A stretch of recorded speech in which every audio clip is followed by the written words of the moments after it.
Rice Stadium in Columbia, South Carolina for the SEC opener between the Gamecocks and Commodores. And a couple of shooting stars at quarterback tonight. Lenore Sellers burst on the scene last year.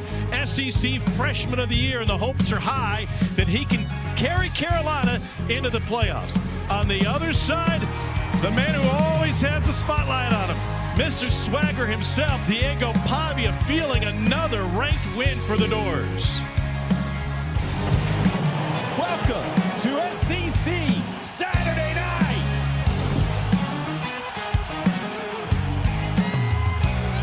There's a party going on around town. It's one rowdy cowboy throwdown. Miles around, the best of the best come here to put their tough to the test. Give it all for gold or go home broke. When they open up that gate, welcome to the show, welcome to the home of the world's biggest rodeo, where the stars light up the night underneath that Texas sky.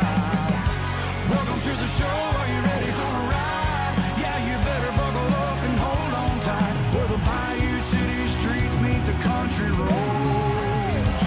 Welcome to the show. This is SEC Saturday Night, presented by T-Mobile, 5G home internet. And this fan base can feel it. A program that seems like it is on the cusp of greatness now has a former division rival standing in the way. Both Vanderbilt and number 11 South Carolina are off to unblemished 2-0 starts on the season.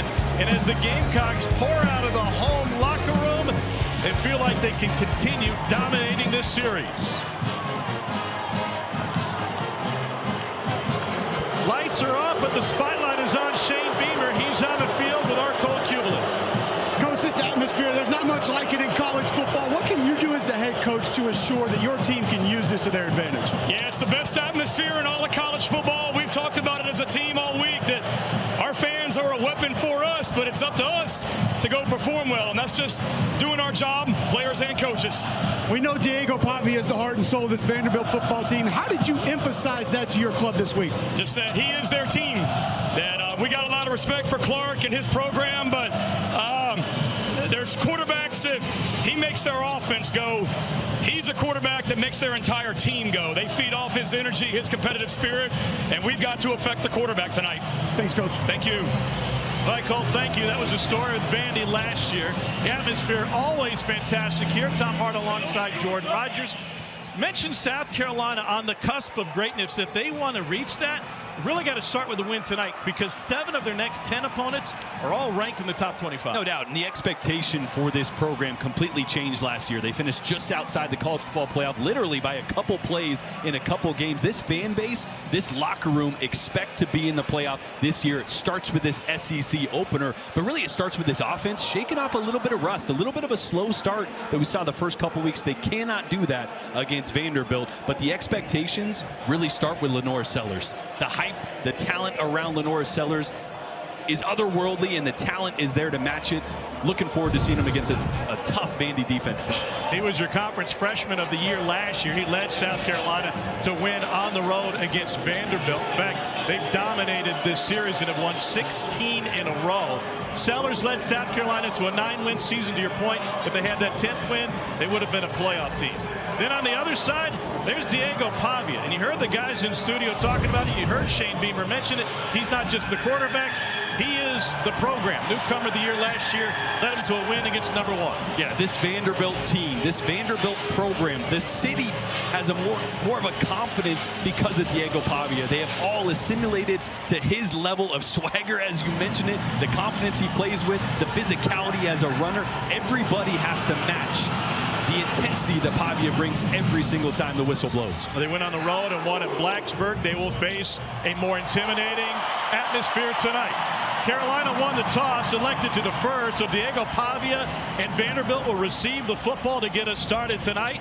And this is what they'll have to deal with all night long. Sit back and enjoy this show here in South Carolina.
Henderson back to receive.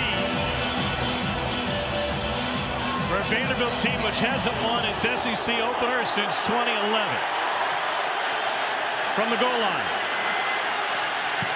Past the 20 and tripped up just past the 25-yard line. Well, Diego Pavia is at the controls of what is in some ways a new look Vanderbilt offense. They'll still run some triple option. They'll have the ball in his hands a lot. But they've got some guys in the perimeter that can now take the lid off.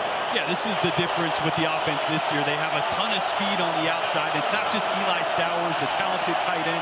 Trey Richardson, a transfer wide receiver, has a ton of talent. But when you play Diego Pavia, it's the off-schedule plays, the second reaction plays. You have to contain him in the pocket.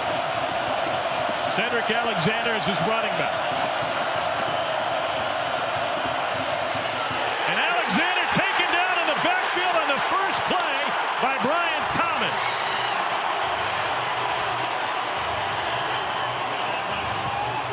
And he's not even the most dangerous edge rusher for the Gamecocks. You got Dylan Stewart on the other bookend.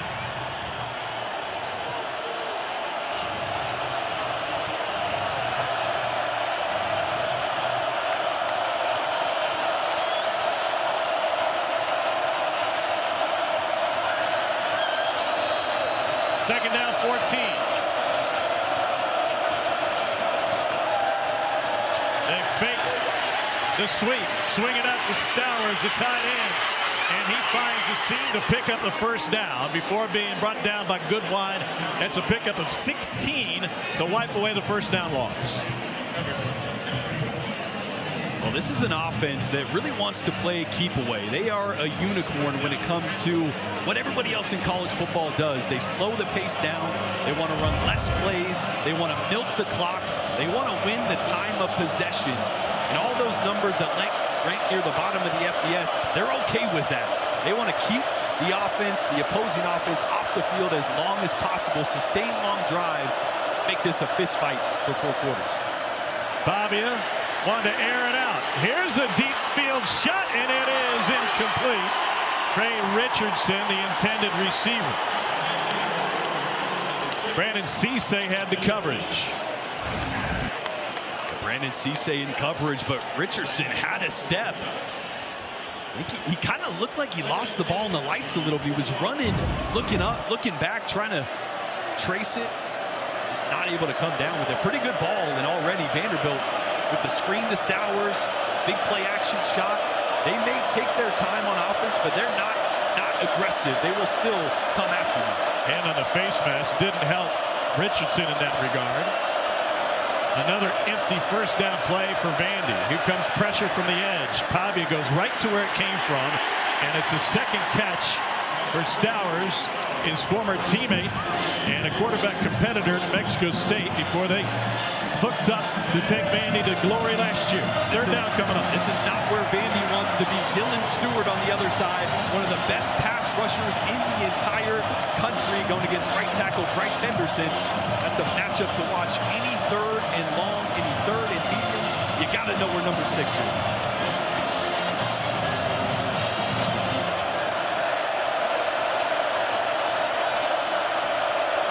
Seven guys within 2 yards of the line of scrimmage. Play clock at 1. They just get it off with the option. Pavia pitches it backwards overhand to Cedric Alexander. And Diego Pavia will have a handful of WTF plays. We call them with the football. No doubt. Like, you just never know what he's going to do. The play is never dead. He's going to take risks. Look, this is a play that any coach would say, okay, you got north and south, just keep running and get down. Instead, he's like, oh, ball's still alive. Let me toss it over here. It is backyard football in the best way with Diego Pavia. He is as unpredictable as a marble race. Now 1st and 10 after the pickup by Alexander on the option. Going with a lead blocker up the middle for Alexander. And the power run game nets 4 for Vandy. Yeah, Tom, I thought it was interesting. Last year, Diego Pavia told us before games he watches Johnny Manziel highlights, and then the second time we had him last year, he said he watches Johnny Manziel and himself. So I asked him before the game on the field during warm-up, I said, what'd you watch on the way into the game today? He said, you're looking at it. there is no limit to the confidence of Diego Pavia, who is generously listed as 6 feet tall. It has been quite the football journey for Pavia. He even had to go to court, sue the NCAA to get on the field this year. This time it's a swing out to Richardson, who steps through one would-be tackler and picks up the first down for the junior out of Topeka, Kansas, former Washburn-Ichabod Division II player.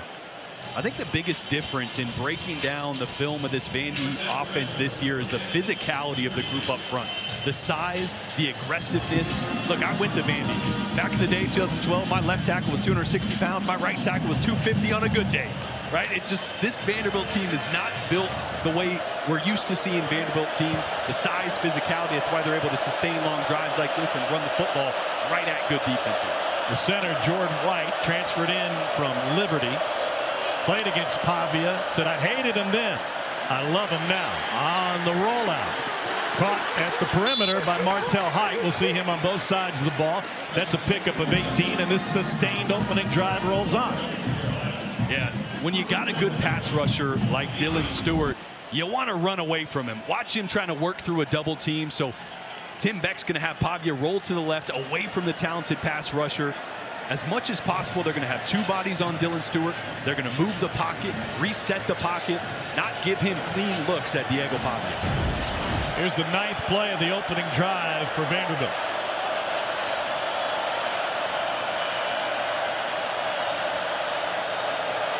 Two tight ends on the right side for the Doors. A little bit of eye candy before the snap. Pavia dumps it off Alexander. One-hand grab. And he's at the pylon, and he is in. 18-yard catch and run by Cedric Alexander, who was simply sensational on this drive.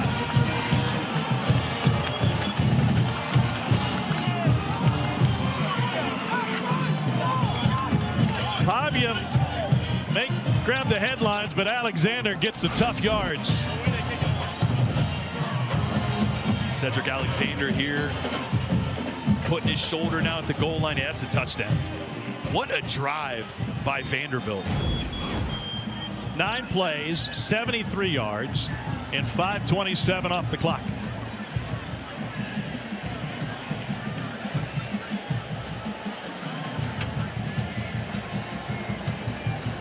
They're taking an extended look, and I think one of the questions will be, was there a foot down on the sideline? Daniel Guttrow is our referee. Our replay official is Chris Rake.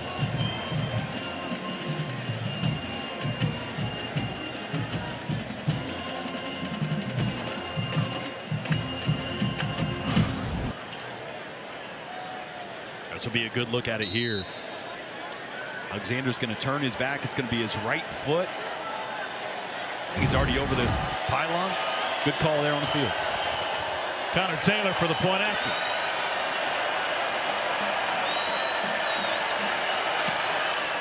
And he punches it through. What a start for Clark Lee's Commodores as they look to win their SEC opener for the first time since 2011. Cedric Alexander hits pay dirt early, and the Doors feel it. Like this, you ain't never seen it like this. You ain't never seen it like this. Look at me go. Hey, we about to blow. Act like you know. Hey, off to a rollicking start at Billy Bryce tonight. Cedric Alexander with a catch and run to put Vandy on top. And Diego Pavia goes 5 for 6 in the opening drive. No return for South Carolina. And as promising as Lenora Sellers' freshman year was, Jordan, he got off to a slow start in the season. He turned it up late. And this offense is not only off to a slow start through 2 games, but also in the first half of games. No doubt. A lot of new faces and new pieces around Lenora Sellers. Look, there's a reason he's in the conversation of a Heisman Trophy this year, a #1 overall pick potentially in his future next year. The sheer talent ceiling is unbelievable. How are these guys going to step up around him, the receiver group, the running backs? That's what I'm looking forward to seeing. Well, how about that for a start? He's able to fit it in to Jordan Dingle, and he takes it all the way down to the 40. Second straight game, Carolina has opened with a pass to its tight end against a Power 4 opponent. That one goes for 33. I love this. This is the way they started the Virginia Tech game just a couple weeks ago. They were getting Lenore Sellers on the run, getting guys on the move, whether it was tight ends or receivers. That's a way to start when you've kind of trying to shake off this slow start and rust like you were talking about. And they went with Mo Brown against Virginia Tech, and here's a massive hole for Faison, and he rips off a first down run. Shane Beamer wanted to start the Virginia Tech game with a physical message, and they've done that on the first 2 plays of this contest. And I love the tempo here. You need to answer. Vandy just slowed the game down, methodically drove the field to get this crowd, Willie B, back into this one quickly. Through 2 games in the first half, Carolina has had 11 drives, but only 1 touchdown. Sellers sheds one would-be tackler right at the line of scrimmage and ends up picking up 8. Tough dude to bring down. It's one of the most dangerous parts of his game, his physicality as a runner. I've said it, a lot of other people have said it. I think he's the closest thing to Cam Newton that we've seen. Not saying he's going to be Cam, but just from a physical standpoint, the strength, the speed that he runs with, so tough to bring down with one guy. Whereas OC Mike Shula coached Cam Newton with the Panthers as they went all the way to the Super Bowl. Here's another draw. Sellers gets cut down but tried to stretch for it. That's Martel Height, who already has a catch today. Now he's in on a tackle. And that's one of those young receivers, Donovan Murph. So that was an RPO. The run was called there. Sellers saw the numbers front side, wanted to throw a little hitch backside, but a lot of true freshmen out there on the outside for South Carolina at that time. Wasn't ready for the quick throw. Part of the growing pains of developing young guys on the outside in the SEC early in their first season. 3rd and 1. Massive swat for Vandy. We got an extra offensive lineman in for South Carolina, and that will help pave the way for Rasul Faison. And look at 78 and 75, Cole. They were 4 yards past where the tackle was made. That's the second big double team for Kason Henry, the right tackle for the Gamecocks on this drive. But some of that not being said, I think, worked against the Carolina offensive line. You try to go a little bit faster. You don't know exactly where everybody's going to be lined up. Vandy's trying to hustle onto the field. You missed a linebacker, not those two, but the offensive line in general. 17 straight start for Kason Henry. It's the most of this South Carolina team. Sellers, dime to the 10-yard line, and Nick Harbor. And Clark Lee's awfully concerned about what Nick Harbor can do, Cole. Well, Nick Harbor is the guy that Clark Lee continued to tell me in pregame warmups that they have a plan for, that they're going to locate, they have multiple coverages for, and essentially said outside of 16, we just have to contain him. They think that he is somebody who can take this football game over. He had 3 catches for 43 yards in the Carolina win last year.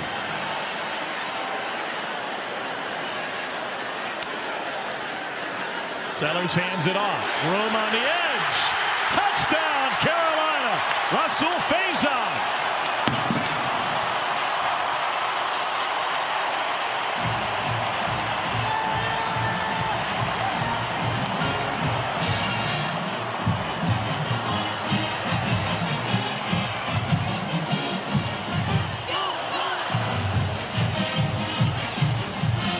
Seven plays, carrying 75 yards for a game-tying score. And now Max Joyce on for the point after for Shane Beamer's team.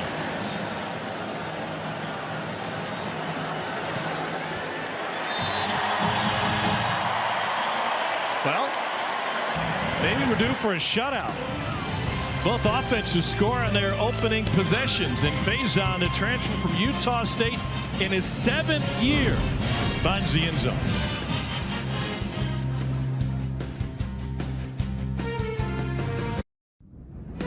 SEC Saturday Night is presented by T-Mobile 5G Home Internet. If you didn't know T-Mobile has home internet, you do now.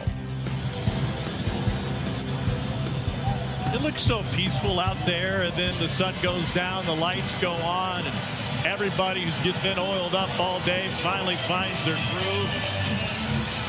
One hanky for all 78,000 can make a big difference. This place gets rowdy. One of the more underrated atmospheres in all of college football. We've been to a lot of places, Tom. There's places you know are going to be loud always. This is one that, if you haven't been here, you just don't realize how much of an impact this crowd at Willie B can make in a game.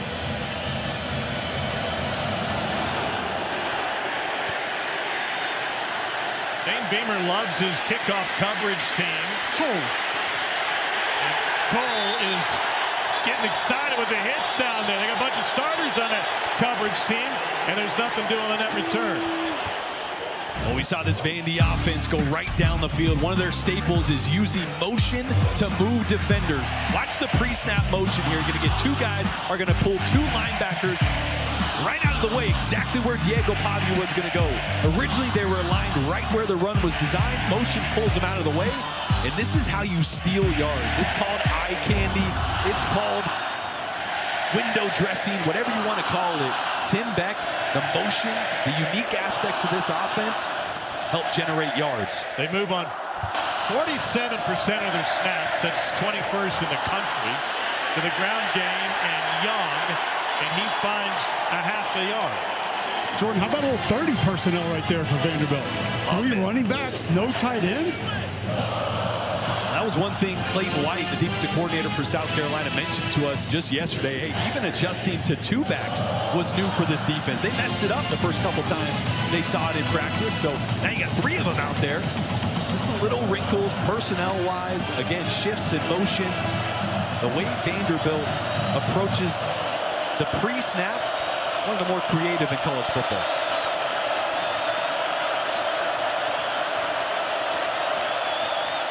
On 2nd and 9, it's Alexander. And this brings up 3rd and long for Vanderbilt. After the tackle by Nick Barrett, they'll have the entire student section breathing down their backs, which I kind of feel is exactly how Diego Pavia likes it.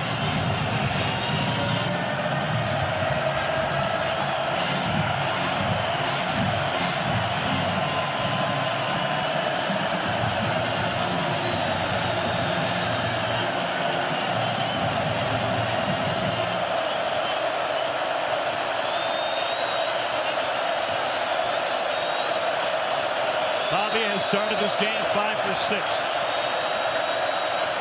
4-man rush. Steps up in the pocket. It holds long enough to get it away, but incomplete. Richardson, the nearest receiver.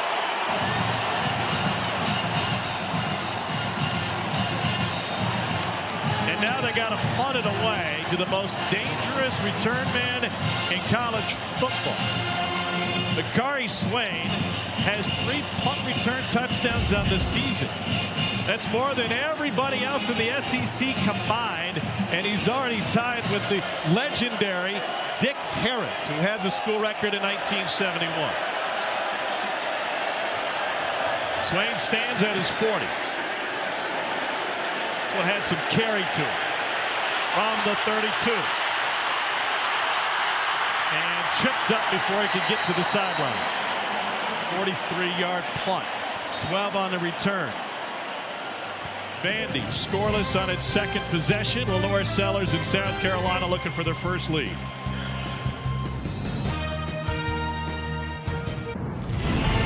This season, for every field goal and extra point made by participating universities, Allstate will make a contribution to the university's general scholarship fund. Thank you, Allstate. Tom Hart, Jordan Rogers, Cole Kubelik. Dane Beamer's squad had gotten off to a slow start offensively. First 2 games, 1 touchdown on 11 drives in the first half. Problem solved on their first possession tonight. South Carolina has won 16 straight games against Vanderbilt. They have dominated this series, having won 30 of 34 overall. Sellers, strong throw, complete to the 40, and up the sideline goes Nick Harbor.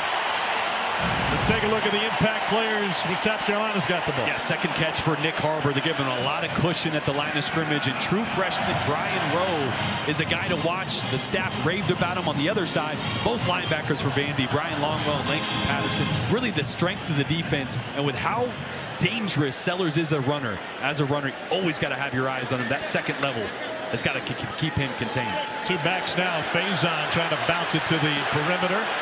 Both seventh-year running backs, and Faison picks up 6 on the edge. He's only playing because of the Pavia rule. Got a waiver to practice with the team, but wasn't eligible until August 25th. Shane Beamer said the hardest thing about it is we kept thinking it was going to happen any minute, but it dragged on and on and on. They're happy to have him on the field.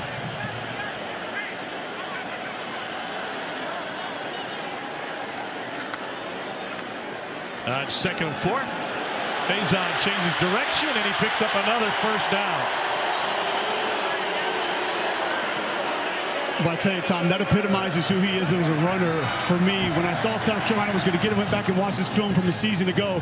Patience, almost sometimes looks a little lethargic because he's so patient, loves putting that foot in the ground and getting directly north-south. And you're not going to see him go out of bounds very much. He will seek out contact at the end of a run. Well, on the first touchdown run, they lost contain, so now Vandy's adjustment, making sure they over-pursue on contain, and so he was just patient, like you said, Cole, and got north and south right under the contain.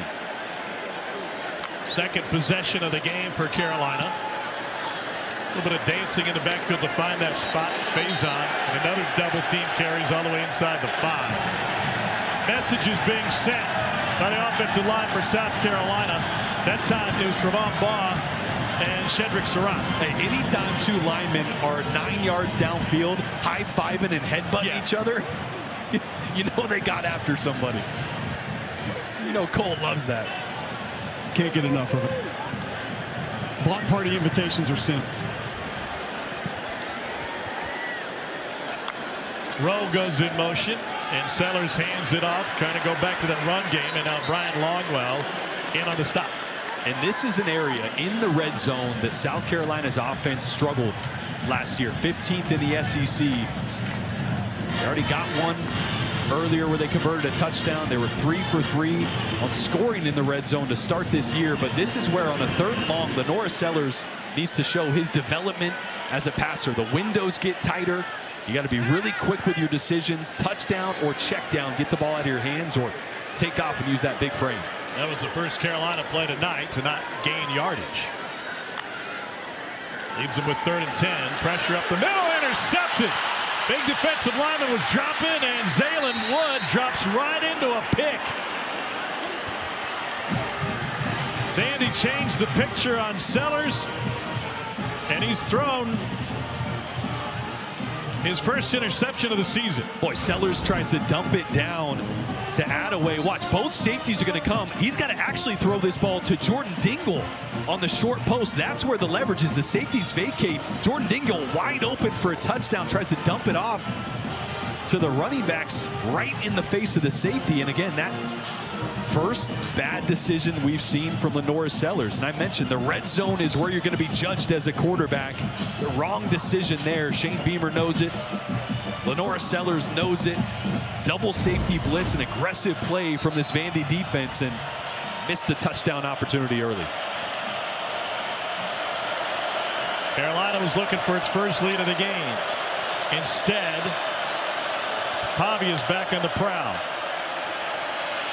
Hit as he throws. Underthrown and a flag drawn. And this is what we saw. If you watch Georgia Tennessee today, you saw it multiple times by the Tennessee receivers, although that underthrow was not intentional as he got hit. Pass interference. Defense, number 24. 15-yard penalty from the previous spot. First down. That's Jalen Kilgore, one of South Carolina's best defender. They're happy to have him back. He was injured last week. Again, underthrown balls, we were talking about, you just mentioned it, are such a weapon.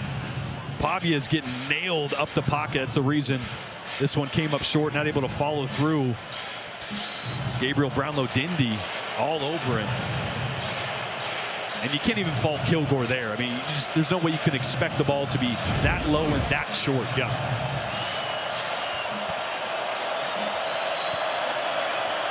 Alexander next to Pavia. Creeping towards the end of the opening quarter. It's heightened motion. Little toss with a two-way star, and he gets rocketed just as he tried to turn the corner. Peyton Williams greeted Height. Down on the field talking to this Vandy staff before the game, they mentioned Martel Height. Obviously a cornerback that they bring over on offense. They want to try to get him even more touches this week. So dangerous with the ball in his hands. He's the only player in the FBS have more than 30 snaps on both sides of the ball so far this season. Quarter clock coming towards a close, and Diego Pavia will let it expire. That is the end of the first. Clark Lee and Vanderbilt struck first. South Carolina answered, but then the turnover gave the ball right back. We head to the second quarter, Williams-Brice Stadium. Vanderbilt and South Carolina tied at 7.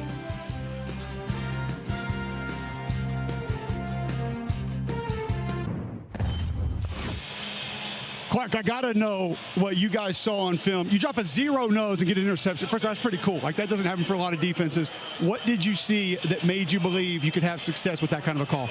Well, Big Zay Wood's an athlete. I think when he was at MTSU, they had a goal line package where he's throwing the ball, so we like to give him a chance. Now, that's just a pressure show where we're trying to also take away kind of the relief valves, and he got himself in the right position. We were a little late on the pressure, but obviously big play for us. We need to get our cleats in the ground on defense. I don't like the way we're playing right now, but you know, it was nice to make a play there, and now we got a counterpunch. Thanks, Coach. Thanks so much. All right, Cole, fantastic work. There's Martel Height with the carry, and it leaves Vanderbilt with a 3rd and 3. This is the possession following the Lenore Sellers interception.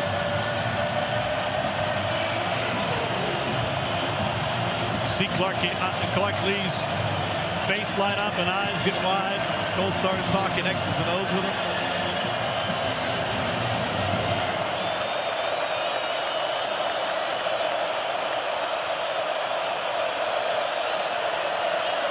Like a 2. Pavia keeps it himself. He gets upended, but picks up the first down. Jalen Kilgore came in to submarine him, and Pavia flew over the top. They've gotten a face mask full of sod. That was the exact play we had the breakdown on earlier. You got the running back pulling linebackers and the motion taking these defenders out of the way, and the run's going to come right back up the middle. And all those defenders following the motion, following the flow, and then you get right back underneath with the physical quarterback to pick up the tough yards. Big back block by Chase Mitchell there, guard for Vandy.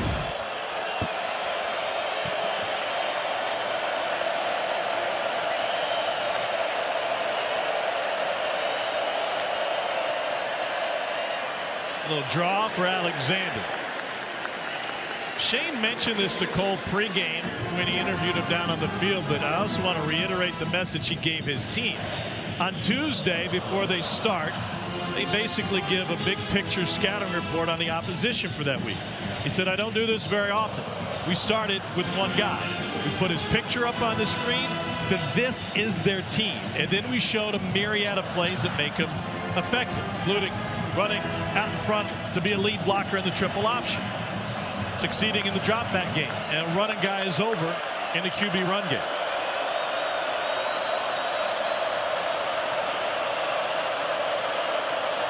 Tim Beck using all the play clock possible, pushing it to the edge and maybe too far that time. And Vandy used the timeout. Timeout.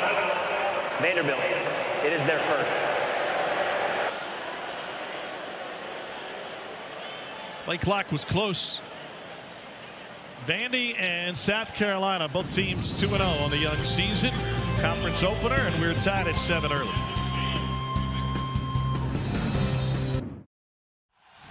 SEC conference play is here. The time for forecasts is done.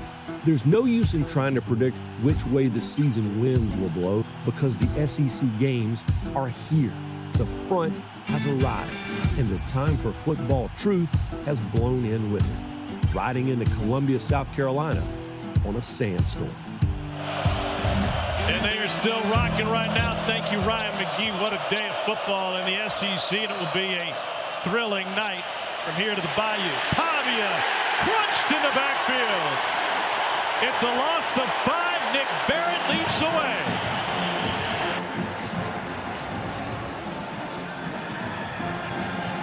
Well, just nowhere to go with the football for Diego Pavia on that one. It sets up a 3rd and long, and here comes Willie B, and here comes Dylan Stewart.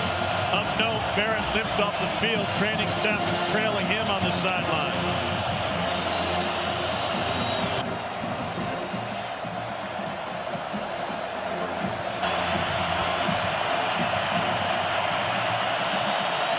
They're down 14. Stewart inside move, gets doubled, still got to him, and he gets it away, incomplete. Would have been short of the marker anyway. Junior Sherrill, the intended receiver. Dylan Stewart is a game record. Boy, watch these last 2 plays from Dylan Stewart. Just a game wrecker.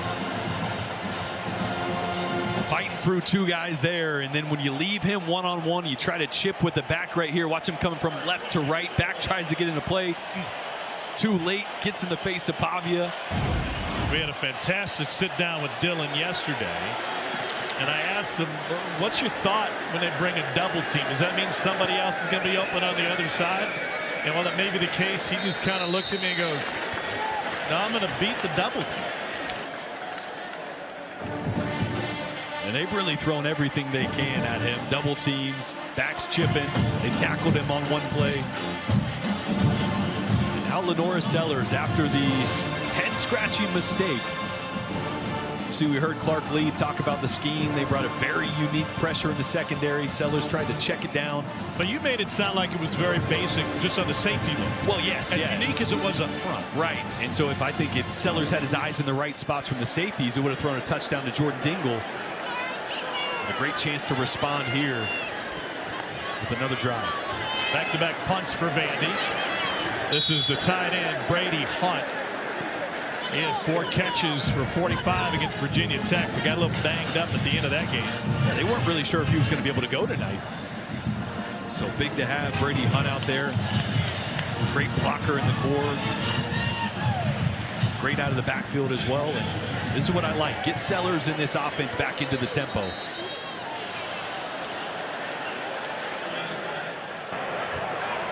Illegal substitution.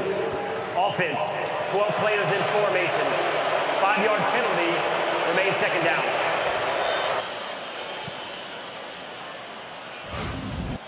And they break the huddle. You're going to see Nick Harbor right here. He's going to try to run off late.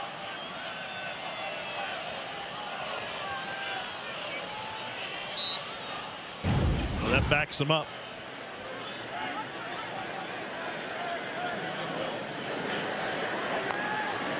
On 2nd and 11. Draw play, Faison. Faison got his year back after Diego Pavia successfully sued the NCAA to get guys who spent time at junior college an extra year. He was at Snow Junior College in 21 and 22. Before that, online courses at Lackawanna College during the COVID year, but didn't play football. He gray-shirted at Marshall for a chunk of the 2019 season. He's been around. And then a couple of fantastic years as an Aggie at Utah State. Sellers stands tall and delivers to Nick Harbor. C.J. Hurd the stop. That's a gain of 17.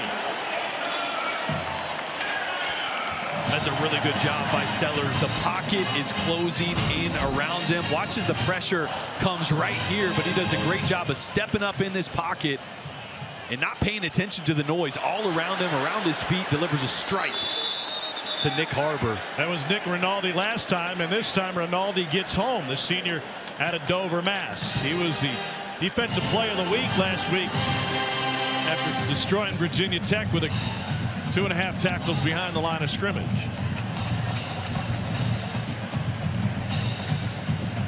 can already tell the respect that this Vandy defense has given to Nick Harbor. You know the size, 6'5", 235 pounds, Olympic speed. He's a 10-1, 100-meter kind of guy. A lot of soft coverage from the corner. Safety shading over the top at times. Bad snap. Sellers can't clean it up. He gets taken down at the 10 by Sidner. And a couple of huge negative plays turned in by this Vanderbilt defense. Yeah, this is just a mistake by Boaz Stanley. This ball's not supposed to be snapped. I don't even think Sellers clapped. They're motioning Attaway, trying to get a look at the defense as he gets set. Every time they've had a big positive play, you had the penalty on the substitution. Big play to Harbor, bad snap. And now this offense just can't get out of its own way. 3rd and Larry Bird, 8:40 to play in the second quarter.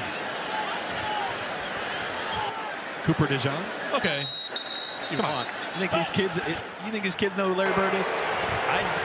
Timeout. A lot of times I use these lines just for a reaction from Cole, because I know it fits in his window. Tied at 7.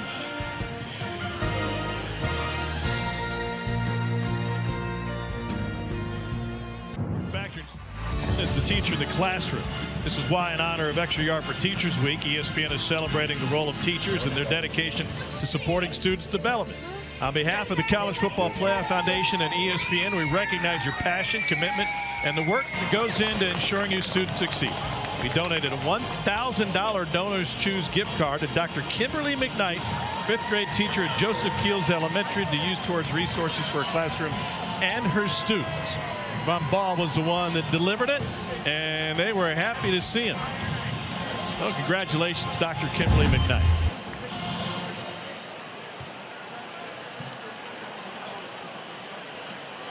Third and forever for Lenore's Sellers in South Carolina after consecutive negative plays, including a bad snap.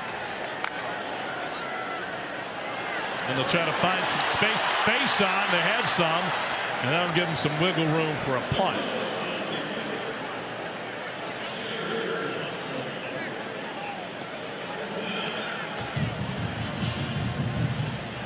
Mason Love on to punt it away. It's his first season after replacing Kai Kroger. Kroger now starting for the Saints, by the way. They got the 49ers this weekend. The 49ers brought in former Vandy punter Matthew Hayball just to allow Sky Moore to practice fielding punts from a lefty.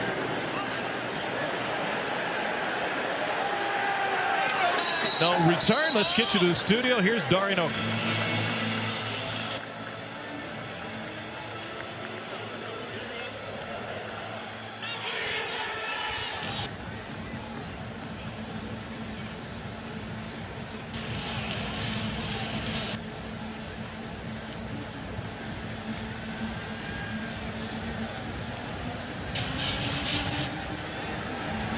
What a fantastic place for a football game if you've never been to South Bend, Indiana.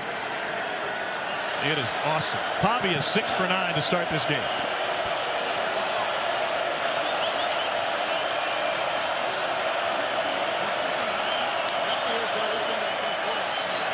Pavia on the roll. Completes to the sideline. It's Trey Richardson. What a journey it's been for Trey Richardson. Arya Gerson, who writes for the Tennessean, had a great article about everything he's been through, not only to get to Vanderbilt, but the help he's had from his mom, the custody battle he went through to bring his son along with him. There's a run for Pavia. Goodwine with the tackle. And a fresh set of downs for the Doors.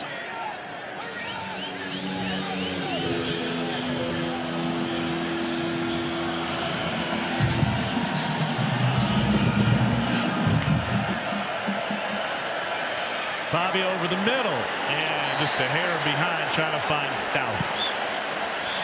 Your favorite receivers here tonight. Sometimes Diego Pavia looked at Stowers too often. No doubt. Yeah, I got to see Jordan Matthews down on the field, one of the all-time SEC greats, and I was lucky enough to throw to him. But you're right. Stowers, Pavia, great connection. Stowers, one of the more talented tight ends in the entire country. Sometimes you want to force a throw, get him involved. They got to screen to him early, but that time Probably should have checked the ball down or used his legs. Coverage really good. But there's not a window that Pavia doesn't feel he can fit it into either. So he's going to take those risks and try to make those throws. Once again, they bleed the play clock, and Pavia takes a couple of shots as he brings it up the middle for nearly 5. And then ended up on his backside.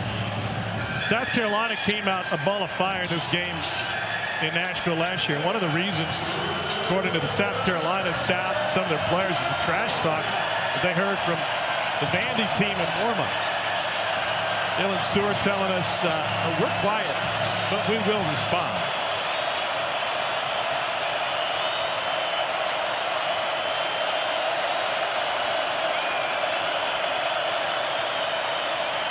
Shuffle pass. And a break free and a first down catch and run. That was really, really well played by South Carolina. Dylan Stewart did a great job of kind of slow playing this, and then linebackers and secondary players were right there. You just got to bring them down. Jamel Lassiter able to break the tackle. Vandy just picking up the third downs over and over. They've been one of the best in the country to start this year. 4th in the FBS coming into the game, picking up nearly 70% of their third downs. They're at 3 for 5 tonight. Pavia with the option keep, and now a late pitch, and with or without the football. Clark Lee saying it's good and bad with him. It's a backwards pass out of bounds. The ball will be placed. The ball went out of bounds. Second down. When you watch him play, you see all the chances he takes. Yet, generally speaking, he takes good care of the football. They only turned it over 7 times last year. Watch how he's holding the ball here. I mean, he's sticking it out, and there's guys trying to slap it away. Again, sometimes that ends up being a big play. Very easily, that could be a big play going the other way as well. Those are those plays you live and die with Diego Pavia. And movement on the left side. By the way, both of these teams have a convincing win against Virginia Tech. South Carolina opened the season with that one at Mercedes-Benz Stadium. False start. Vandy went to Blacksburg and got the win. 5-yard penalty. Remains second down. But Virginia Tech's trailing Old Dominion 28-0 at the half. The Hokies have been outscored at home over the last 4 quarters, 62-0. That just shows you that I'm not sure we know a ton about Vandy or South Carolina to this moment. Maybe we know too much about Virginia Tech. Yes, definitely.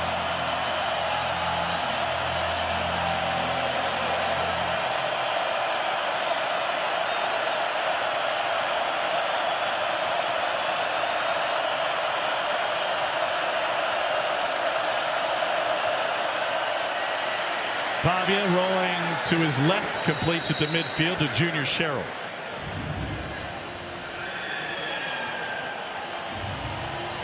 South Carolina giving a lot of cushion on the outside, allowing those short throws.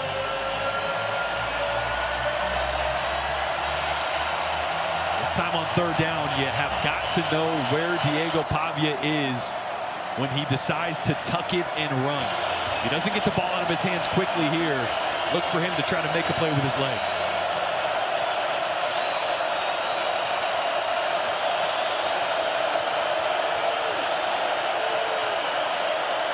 Stowers with the motion. Pavia looking back across the middle of the field, dumps it off, and it's another catch and run. This is Trey Richardson. There's a flag in the backfield where Pavia was being chased. Personal foul, roughing the passer. Defense number 46. 15-yard penalty will be added to the end of the run. First down. That's Brian Thomas who gets flagged.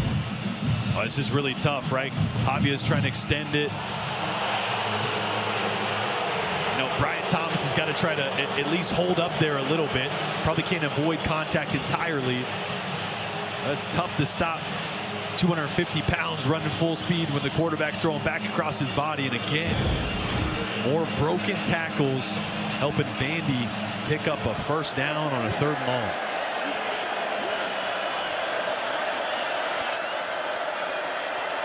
...104 receiving yards, 80 80 of them coming after the catch. Little reverse. This is Richie Hoskins. And the former lacrosse star has got a blocker in front of him. DQ Smith forces him out of bounds. Hold on a second. Got a blocker. Yep. Who was the blocker? The blocker was number 2, Diego Pavia. Watch Pavia put his shoulder down. DQ Smith, come on, get some, boy.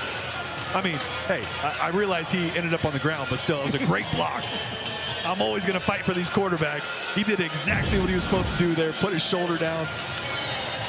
Allowed his guy to get about 5 or 6 more yards on that hole. I might push back on the did exactly what he was supposed to do there. I don't know if the coaching staff wants that every time. He led with his left shoulder, Cole.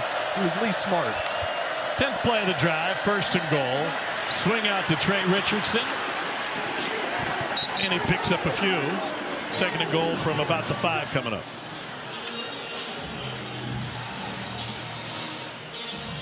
This is where South Carolina is going to be tested, right? This defense was so elite last year, not just because Kyle Kennard and Dylan Stewart on the outside, but guys like TJ Sanders and Tonka Hemingway inside. They were so good up front. These areas were tough to run the football on them. You see Vanderbilt's getting on the perimeter a lot, respecting the interior defensive line for South Carolina, but they got a bow up here inside the 5. Stowers tied in on the left side out of this pistol. Pavia gives it to Alexander, and he is smothered at the line of scrimmage and goes backwards. It leaves 3rd and goal. It was Barrett, first man in there, along with Umazulu. This is where you have to expect either a design quarterback run between the tackles, or Diego Pavia is going to get out on the perimeter to have an option to throw and run. This is the 2-minute timeout. When we return, Diego Pavia will be looking at a 3rd and goal as Vanderbilt attempts its 2nd lead of the game here in the first half in Columbia.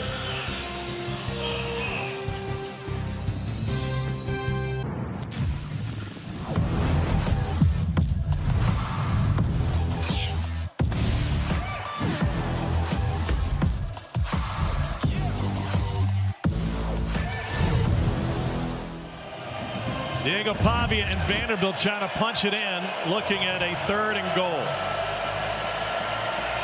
12th play of the drive.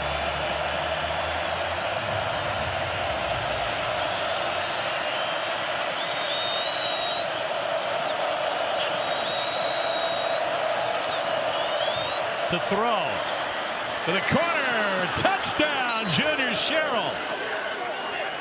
And Vanderbilt has its 2nd lead of the game.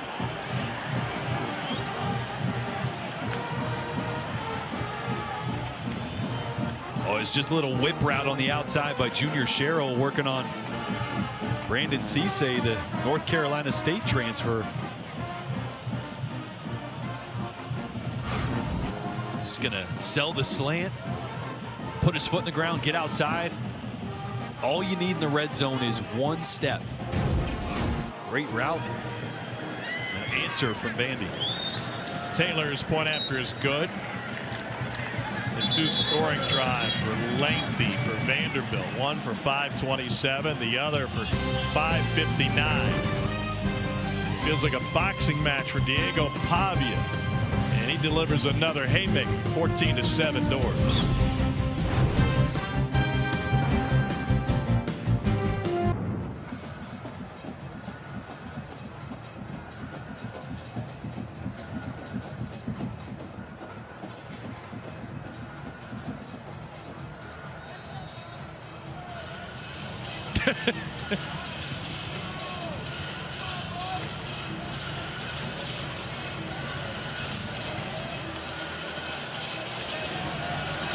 I haven't seen any thrown shoes in Baton Rouge tonight. The night is young, Tom. Yeah.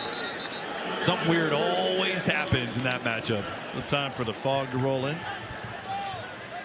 Carolina scored on his first possession, then a pick, then a punt.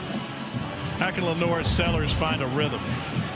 Well, they've been just hurting themselves, right, with penalties, especially on that last drive. They get a positive play, get backed up with a penalty. We haven't really seen a deep shot to Nick Harbor yet. We've seen a couple curl routes, because Vandy's given a lot of respect at the line of scrimmage. At some point, you just want to let him run, throw it about 60 yards, and see if the big guy can make a play. Harbor, middle receiver, top of the formation. There he goes, and they go the opposite way to Faison, who gets popped out of bounds. And Sellers got hit. And Sellers is down. Timeout for an offensive player injury. Langston Patterson threw Sellers to the ground. And immediately the athletic training staff coming out to check on him. Luke Doty is the number 2 quarterback for Shane Beamer. And that is not a good sign for Gamecock fans. The Heisman hopeful laying down, banged up. The hit itself didn't look terrible. Definitely got contacted up high.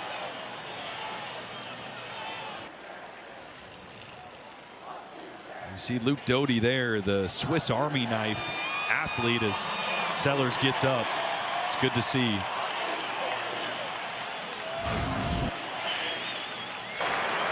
You see Patterson come straight through on a blitz, and The injured offensive player inside of 2 minutes does not constitute a 10-second runoff because the runner was ruled out of bounds. It'll be second down. He's been reaching for the rib protecting pad that he has on underneath the shoulder pads. And Doty will now take over for South Carolina, looking at a 2nd and 8. And a whistle and stoppage. Immediately proceeding to completion. Prior to the snap, the previous play is under video review. I almost said I wonder if they were going to look at that for targeting. Shane obviously. Beamer is all over the officials. He is all over. He went straight to the head linesman. I would be irate as well, because that was a huge play in the making. Little glance route hit Harbor right in stride. He had green grass, and right now he's saying you mark the ball, you put it down. We're playing football. You should have made that decision before you marked the ball and blew the whistle for play. Obviously, the best you're getting out of a possible targeting is 15 yards. That play could have been much bigger. And here's what they're looking at. So there's 2 types of targeting, obviously with the crown of the helmet. But because Lenora Sellers is a defenseless player, a pocket passer is protected in the action of throwing the football, any forcible contact to the head or neck area would be deemed targeting.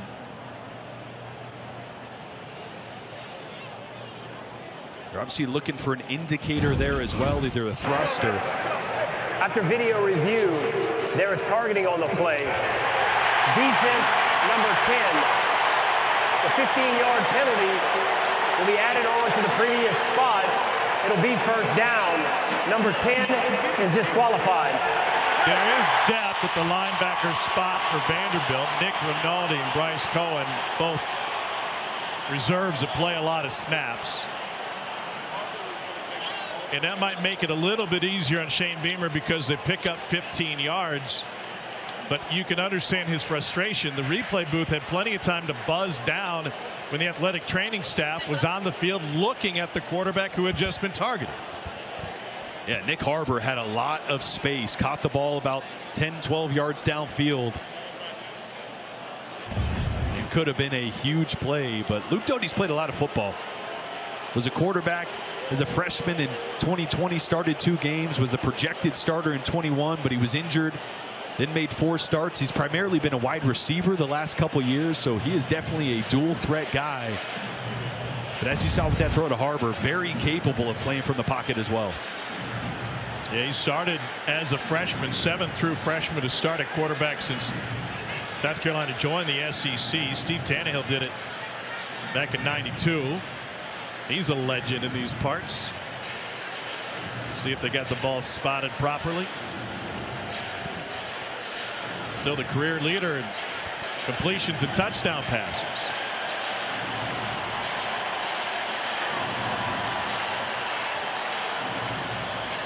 You mentioned Harbor, elite speed. We're not sure if he would have ever stopped running. No. No, they were in a zone coverage, two safeties very high, and Harbor might still be running on that last play. But Doty out of the backfield, Faison scrambles out of bounds. Clock stop 1:48. And you have plenty of time here. 2 timeouts, 1:48. You want to have a little sense of urgency, but this is not a full-out tempo.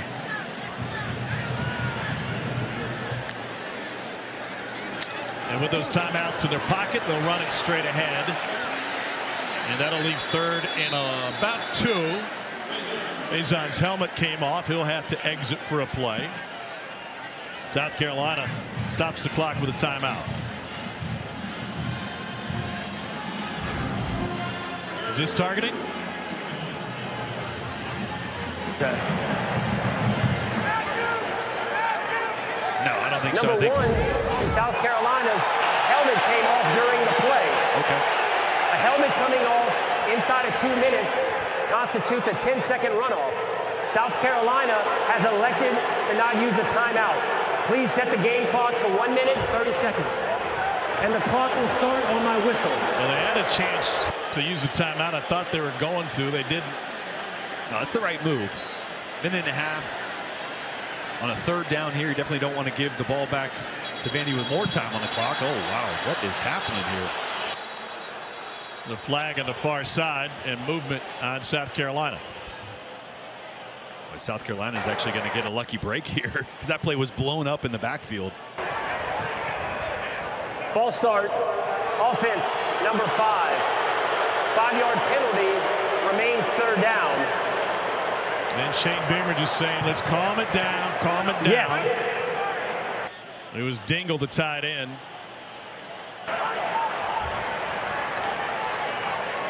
Yeah, a lot of the same principles you have Vanderbilt with Lenore Sellers. Has declined a 10-second subtraction. There'll be a 5-yard penalty, and the clock will start on the snap. We're going to get to football at some point. I hope. Luke Doty, a really talented runner. I like what they're doing here. Spread him out. If nobody's in the box here, you could see a quarterback run. Oh. Timeout. Vanderbilt. It is their second. It will be 30 seconds.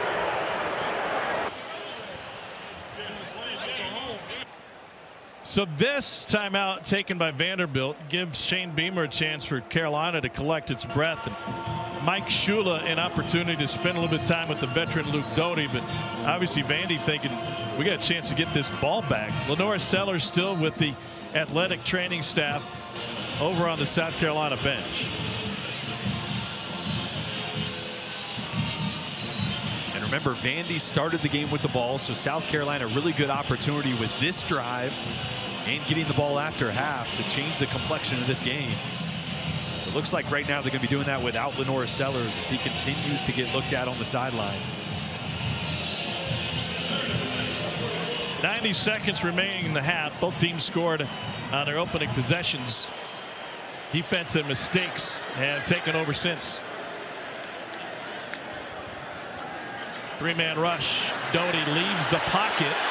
And a stutter step move gets him some space. Then he throws in a spin for good measure. He's got some athleticism. He's got some juice. There's a new analytic called perceived speed. I think Luke Doty's probably off the charts with perceived speed. I think that's a real PFS stat, actually.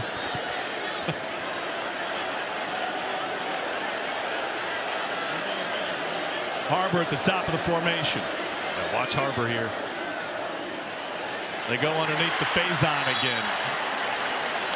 Jordan, that over route that Nick Harbor just ran right there was the one that Clark Lee continued to talk to me about pregame. Said he loves that route. It's obvious the way that he catches it. Said the Sellers loves to throw it to him. Usually when they get it, they're going to get it multiple times a game. So one that obviously Vanderbilt's been aware of.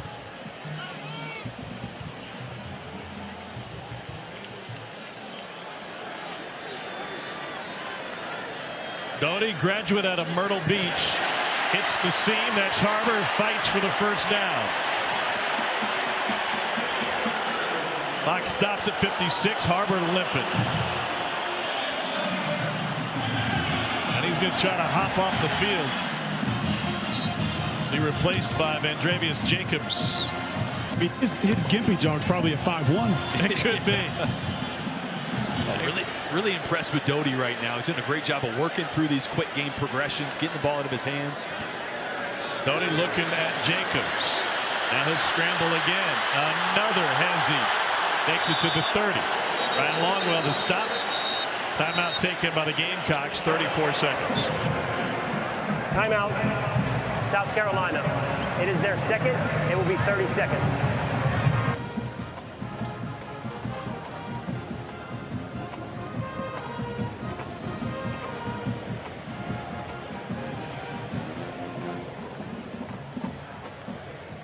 Second and 7 coming out of this.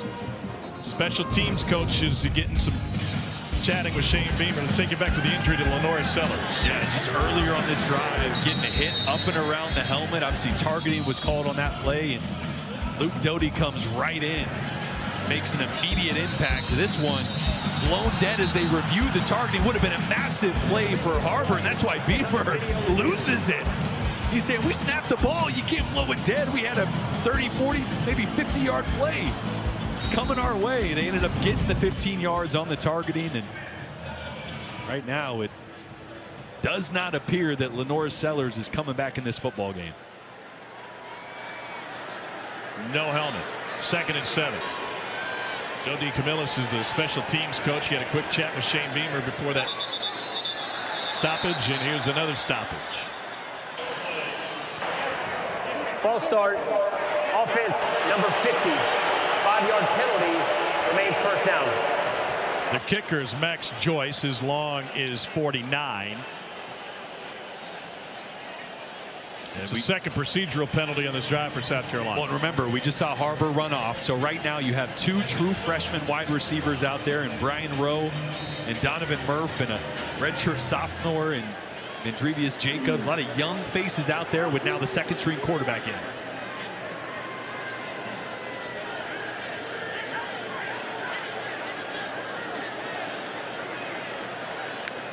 Nine of 11 at the line. Doty little late and just a hair wide, trying to find Rowe. Leaves 3rd and 12, 31 ticks. Vandy has changed their coverage a little bit, right? With Lenoris out of the game, with Harbor out of the game, the safeties are coming a lot closer to the line of scrimmage. Their eyes are heavier in the backfield because of the couple runs we saw from Doty.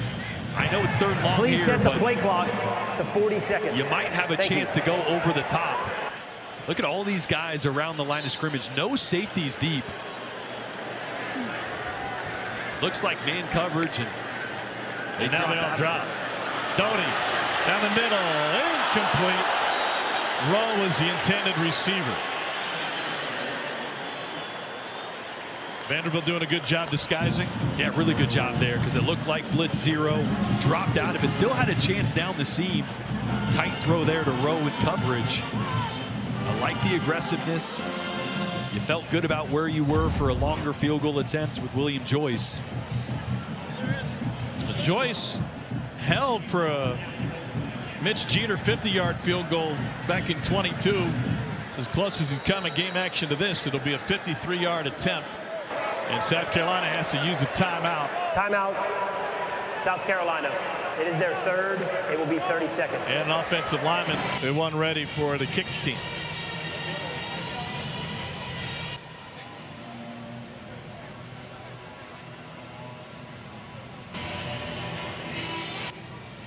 Well, Mason Love handling the kicking. He went 3 for 3 in the opener against Virginia Tech.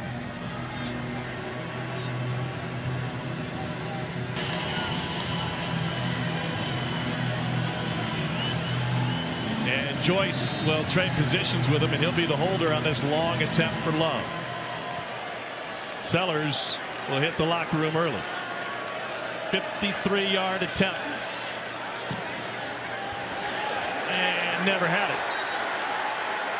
Vanderbilt with a good defensive effort to keep South Carolina off the scoreboard on that drive. And Sellers, no helmet in hand, back to the locker room, and that was after he took a shot to the head on a targeting foul. And remember when he was walking off and he just kind of kept feeling his jersey where his rib padding was? Yeah. It was almost like he was just a little bit out of it. Yeah. Not a good sign for South Carolina. Nick Harbor obviously went in the injury tent a few minutes ago. Saw him come out, but his status is in question. They will get the ball to start the second half, but a lot of questions to be answered for South Carolina, especially on offense when we come back. Pavia gets something going late. Dumps it over the middle to Trey Richardson. And gain of 7. If this doesn't show you the confidence Clark Lee has in his quarterback. 30 seconds. Please reset the game clock to 14 seconds. Thank you. You had one timeout in 20 seconds, and sure, let's throw it. Yeah. I love it. That's not usually what a defensive head coach does, but it just shows you how much he believes in Pavia, and we'll see if they try to throw it again. I feel like I heard at least 20 different staff members on the field. Either I was talking to them or heard them talking to somebody else, Jordan, that used that word today, confidence. Yeah. And just, it's not just Diego Pavia, it's the entire team. They feel like he lifts them up. He gives them more of that. But yeah, this offensive line, sorry, it's on the defense, what they've added, it's all over this Vanderbilt team. And they have confidence in the kicker, Connor Taylor. He banked through a 63-yarder in pregame warmups. Pardon me, Brock Taylor. Yeah, from the logo and behind. No rushers, nothing else happening there. No helmet. You can get to about the 45-yard line, pick up 12 yards or here. You could give yourself an opportunity for 62, 63-yarder if you want to give it a try. You'd have to get out of bounds. Draw, Pavia. Now he wants to throw. A little pump fake will allow him to scramble.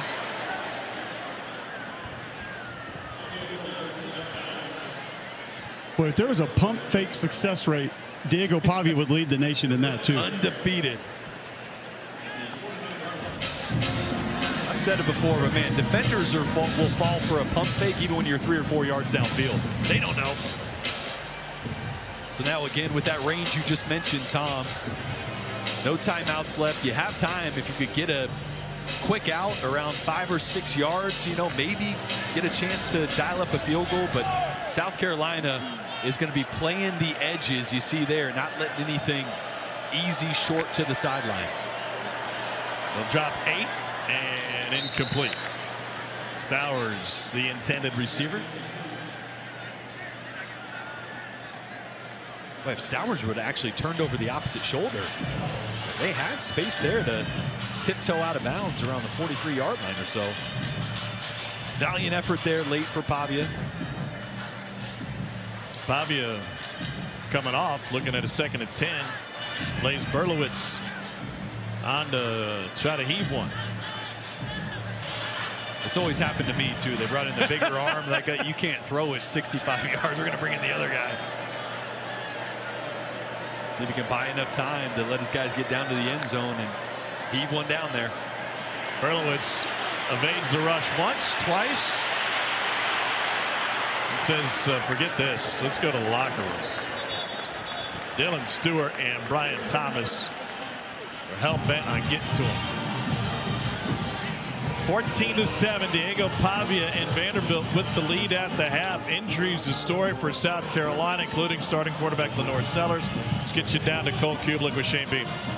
Coach Beamer, there was a little bit of confusion there after Lenore Sellers left the game. The play stopped, but also the targeting. What was your conversation with the officials there? I asked him as soon as it happened if it was looking at it for targeting, that for our quarterback to be laying on the ground like that, he probably got hit in the head.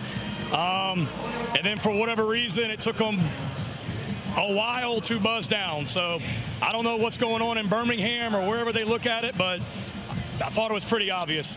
We saw Lenore Sellers go to the locker room a little bit early, no helmet on. Is there any update you have for him? There's not. Right now, we don't know, so I'll go in here and find out for you. Thanks, Coach. Thank you. Well, Luke Doty may be the only answer for South Carolina in the second half. Both teams 2-0 and a hard-fought first half here in Columbia. Let's get you to the studio. Here's Dari.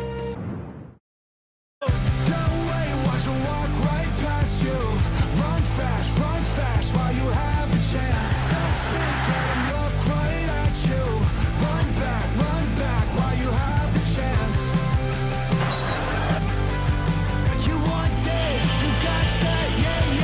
back to SEC Saturday Night, presented by T-Mobile 5G Home Internet. Vanderbilt was a lead on the road against a South Carolina team that finished the half without its starting quarterback, Lenore Sellers. Diego Pavia has been the star for Vandy throughout the last 2 seasons. He's looking to lead them to just their second-ranked win in the last 15 tries. Tom Hart alongside Jordan Rogers. I think, Jordan, the biggest question, if Lenore Sellers can't return to this game, we'll find out more in just a moment, and South Carolina goes down by more than they are now, do they turn it over to Cutter Woods? Do we see Aaron Nolan? Do they mix it up at quarterback? I don't think so. I think this is Luke Doty's game. He's a guy that started 6 games. He's been in this program since 2020. He's a dual-threat athlete. I think the bigger question mark is Nick Harbor going to be back out there as well on the outside? Otherwise, it's going to be Doty and a bunch of young receivers if Sellers isn't back in this game. Cole, what'd you learn? Shane Beamer coming out, asked him about Lenore Sellers' health. He quickly just told me he's done, will not go the rest of this football game, Tom. It occurred on a hit that resulted in a targeting foul. And with that, it's Luke Doty's game, at least for now. And indeed, Doty out there to start the second half. He's been seeing most, if not all, of his practice time in the quarterback room. He had played at wide receiver over the last couple of seasons after being thrust into a starting role as a true freshman 5 years ago. This is how the injury occurred with Lenore Sellers. And it was Langston Patterson, little hit up high, ended up being a targeting call. See helmet-to-helmet contact there, and Lenore's laid there, got up slowly, walked off under his own power, but done for this game, as Cole mentioned. And that casts serious doubt on South Carolina's opportunities here tonight, and a slip and fall after the catch by Jordan Dingle. Harbor is back on the field. That's good to see for South Carolina. Still haven't seen them try to take the top off with Harbor yet.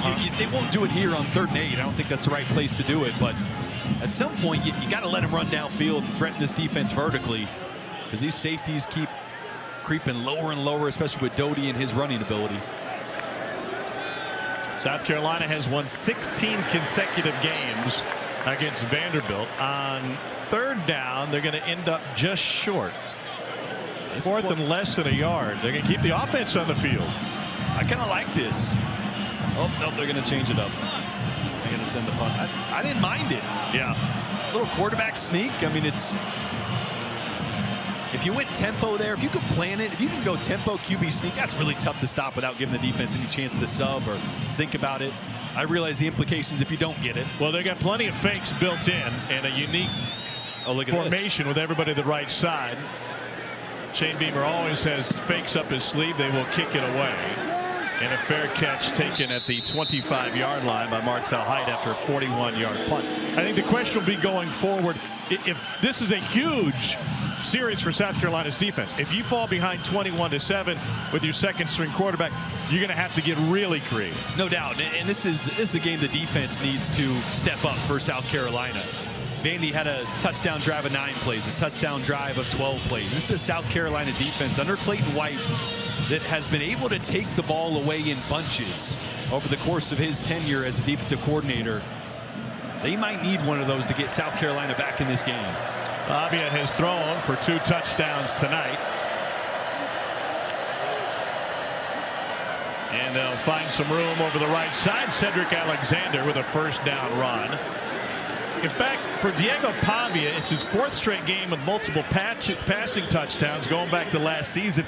That's tied for the longest streak by a Vandy quarterback in the last 10 seasons. You have to go all the way back to 2012 when some dude named Jordan Rogers had 6 straight. That guy was a bum, though. Bum. He got pulled into clock situations to get a bigger arm in. That's what I was told. So, a fresh set of downs for Vandy after the Cedric Alexander run. And an opportunity to put a firm grasp on this game early in the 3rd quarter. A little misdirection. Here's Caleb Barnett, and he picks up a first down. Back-to-back runs of 10-plus for Vandy.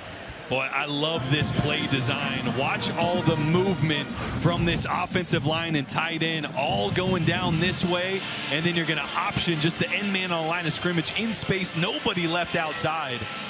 Great job of misdirection dialed up there by Tim Beck. Caleb Barnett, no offers out of high school, hardly recruited. Tim Beck and that previous New Mexico State staff had been recruiting that area prior, had some relationships with some coaches, were able to get him in. They love his speed. And they love bringing more versatility to this offense. Tim telling us this week, our run game was just too vanilla last year. Here's Height again, the junior from Rome, Georgia. And Tom, talking to Tim Beck, before the game about it, he said he had a specific plan for Caleb Barnett and what he could add to the run game. You saw the jet sweep there. He said, I'm going to be honest with you, he's every bit of 5'8". I wouldn't give him an inch more. And he said, I don't even want to tell you how much he weighs because I'm not sure that it would even be 155. Listed at 155.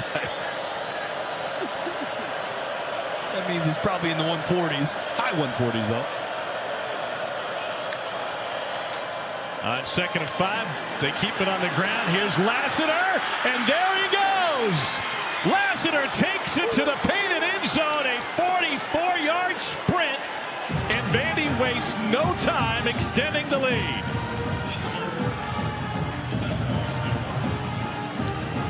They've got a deep running back room, and James L. Lassiter puts the finishing touches on a 4-play, 75-yard drive.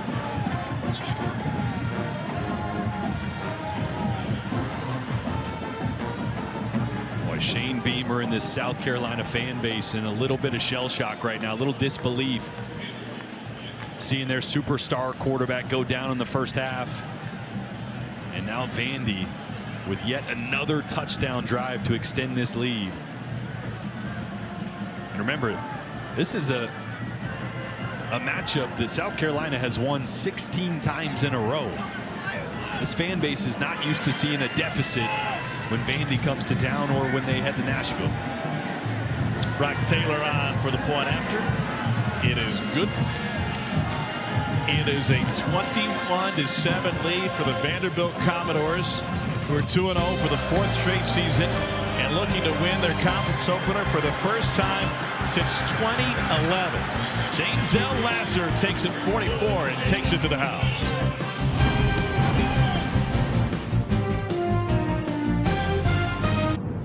Let's take a look at Fansville, brought to you by Dr. Pepper.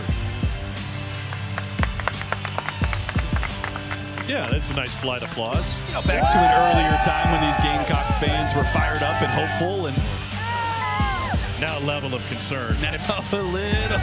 And I mentioned earlier, not with that guy. No, he's still partying. He has 0 cares in him. 7 of their next 10 games are against top 25 opponents. Big crowd, busy around town, Cole. Hard to find a place for lunch yesterday with Parents Weekend, Family Weekend here in South Carolina. It was packed. Our normal spots, a little bit too crowded to hit. So where'd we go? Salty Nut Cafe? Yeah, and I'm still wondering why they have kids booster seats in Salty Nut Cafe. Sometimes people take a baby to a bar. What was the menu like there? What'd you guys get? It's not gourmet market. You just say that. Chicken ranch bacon wrap. Yep. Hey, put ranch on it. It's all good. Tom asked the waitress right out of the gate, do the chili cheese fries come with chili? And I knew we were in for a rough go. Oh, boy.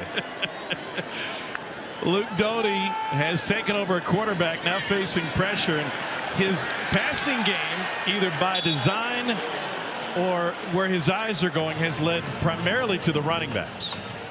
Yeah, they're trying to get the screen game going, trying to get him comfortable with the quick game earlier. But since that opening drive where they went right down the field, it's been tough sledding. And really, remember, the interception in the red zone really changed this game. Yep. Yeah, drive number 2. They had a touchdown. Sellers obviously went for the short option, the interception. And since then, this offense hasn't got back on track. 2nd and 15. And looking for some room to the outside. Well, the good news is I found out that if you want to go back and get that same chicken wrap, you could do that at, I don't know, 1, 2, 3 o'clock in the morning. Let's go check out the aquarium and make a night of it, huh? Absolutely. There are a couple other things on that menu I wanted, so we may make that happen. including chili cheese tots with chili. Oh, I think it's too early in the season to go with chili. But I will take the pimento cheese. Wide open. It's Donovan Murph, the freshman from Irmo. Gain of 24. Oh, it's a great job by Luke Doty attacking cover 2. You're going to get a little bit of corner route right here. Corner route, so your eyes have got to go to the field corner. If he stays low and the safety stays inside up the hash, you got that to the sideline all day, every day. That's the kind of throw that a quarterback that hasn't really played in a while, that can get your confidence going. That can get you back on track. Doty looking to run the option and gets taken down by Randon Fontenette. Here's the tough part for South Carolina. Normally, when you got a quarterback like Lenore Sellers or Luke Doty that comes in, boy, you really got to start to worry about the options and the extended play.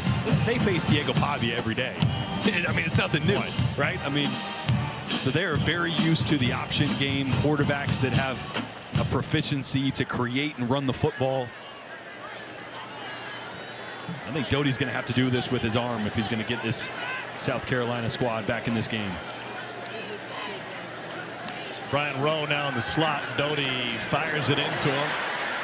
And that'll set up 3rd and nearly 6. They got a lot of confidence in what Rowe brings to the table. Freshman just had a shot at Charlotte, Concord, North Carolina, at a J.M. Robinson High School. He was a 4-star recruit. Great basketball player in high school. Pressure up the middle. Doty leaves the pocket. Turns up field and maybe. And he's short. Short by half a yard. A Vandy player goes down. It's Linus Zunk for a defensive player injury. New rule in college football: if a defensive player is injured after the ball is spotted, you'll be forced to take a timeout. If you go down before the ball is spotted, then no timeout is forced. Looking at his left leg of Zunk, the senior from Berlin, Germany.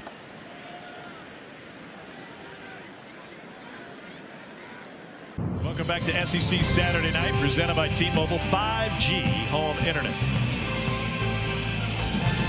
8:09 remaining in the 3rd quarter. South Carolina playing without its starting quarterback and last year's SEC Freshman of the Year, Lenore Sellers. Redshirt sophomore out of Florence, South Carolina, left the game suffering a head injury late in the 2nd quarter on a targeting foul. They're going to go for it on 4th and short. And Vandy is ready. What a stop by the Vanderbilt defense. The backfield was full of white shirts. Great penetration in nearly every gap up there. Clark Lee loving what he's seeing from this defense. You know,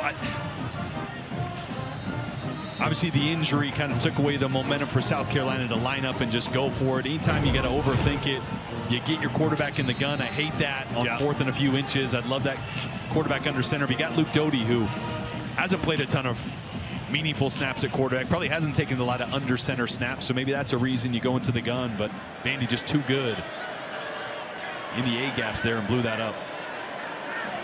So Pavia back to work. He's 13 of 18 for 122 and 2 touchdowns tonight. And the run game has been sensational for Vanderbilt. That's Alexander straight ahead.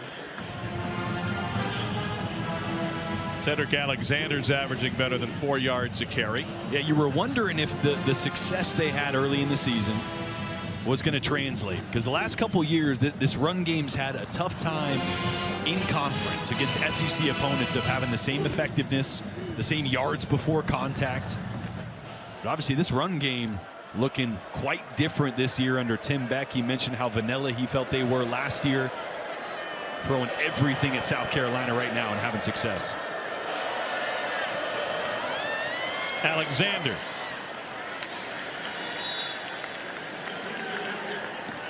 Jalen Kilgore in on the stop for South Carolina. It feels like South Carolina is going to need Beamer ball to get back in this game, one way or another. Beamer ball, turnover. Gabriel Brownlow, Dindy, and some beef up front for South Carolina in this 3rd and 2. And they're going I formation. We got a fullback in the game.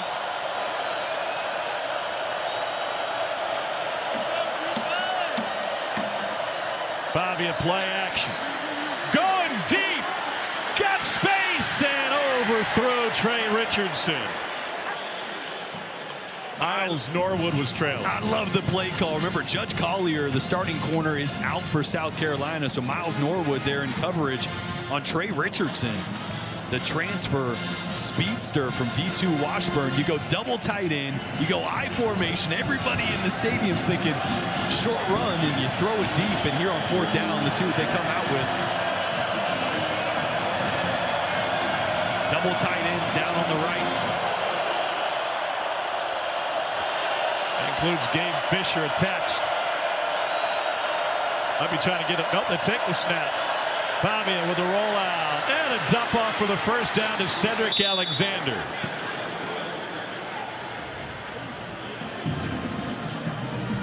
Tough there for any linebacker in 4th and really short.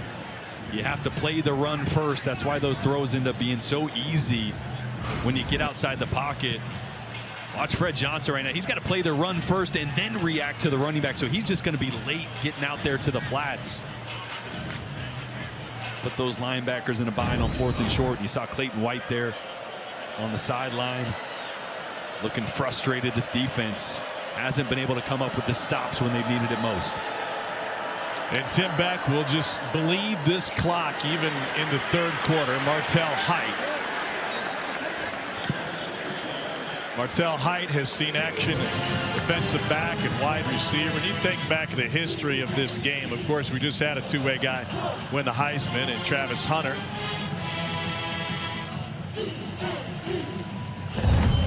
And Cole, there's a guy in this league, Champ Bailey, who's in the Hall of Fame. That dude's pretty special too. I'll tell you, playing against him my freshman year at Auburn, I think he played 88 snaps in that game, and our offensive line coach Rick Trickett got into us the next day because I guess we looked a little bit gassed on the film, and he said, Champ Bailey played 86 plays. You're too soft to even play 65. The only thing I don't like about that impression is not enough people know how Rick Trickett sounded. That's real nuance. That's a deep cut. The best part, we were like, Coach, Champ Bailey's 190. We got a bunch of 320s and 330s out there. You're soft. Maybe you should have run you all after the game like Fran Brown did last week. They're down 1. Now let's see if South Carolina misdirection or they go straight ahead for Vandy. I think they've had so much success on the perimeters. I think you just stick to it. On an offset gun here. Diego Pavia has the entire playbook at his disposal, and he calls his own number. Flags flying in from north and south. And this will back Vandy up.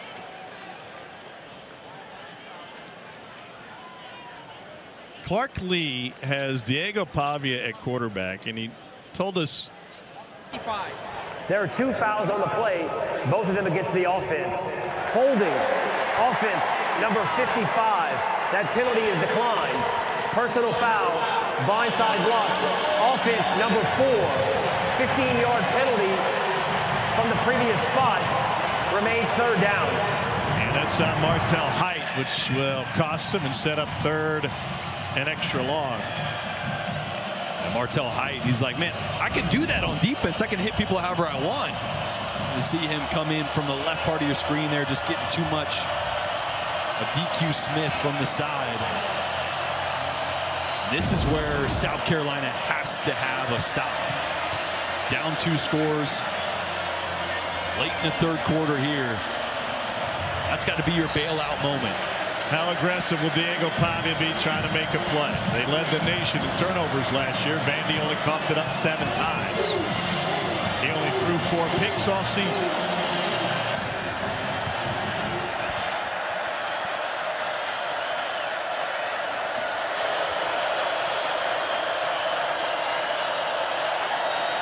And movement, and this will back him up even farther.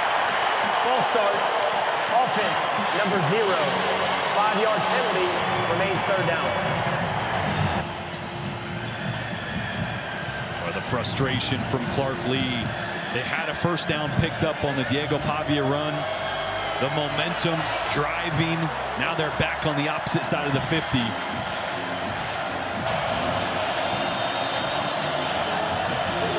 Third and Orangeburg from here. And Williams-Brice starting to come back alive.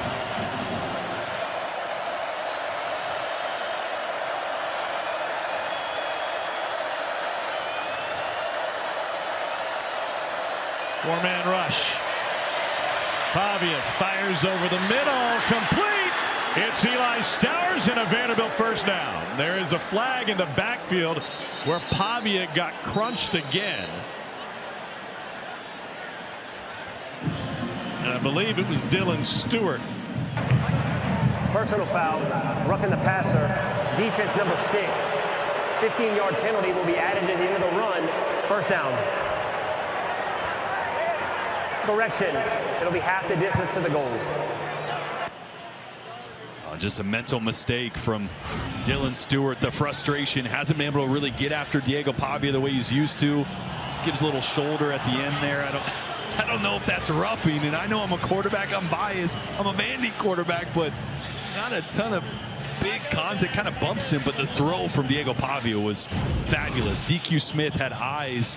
Excuse me, Jalen Kilgore actually had eyes back on Pavia. He lost sight of Eli Stowers, so Stowers cut to the middle of the field.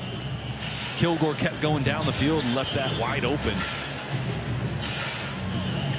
24 yards, the difference. And a backbreaker. And you had Vandy on the opposite side of the 50, third and forever, and you give that up.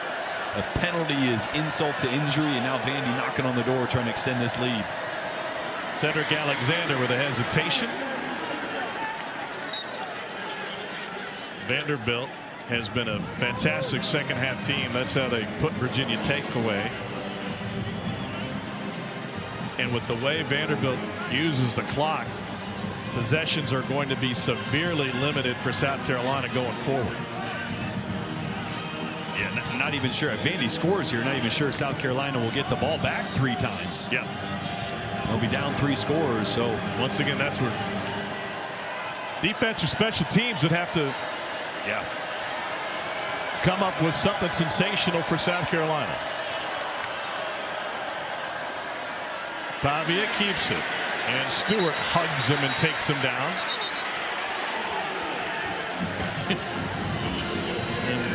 And Isaiah Glass ended up on top of his quarterback, on top of Stewart.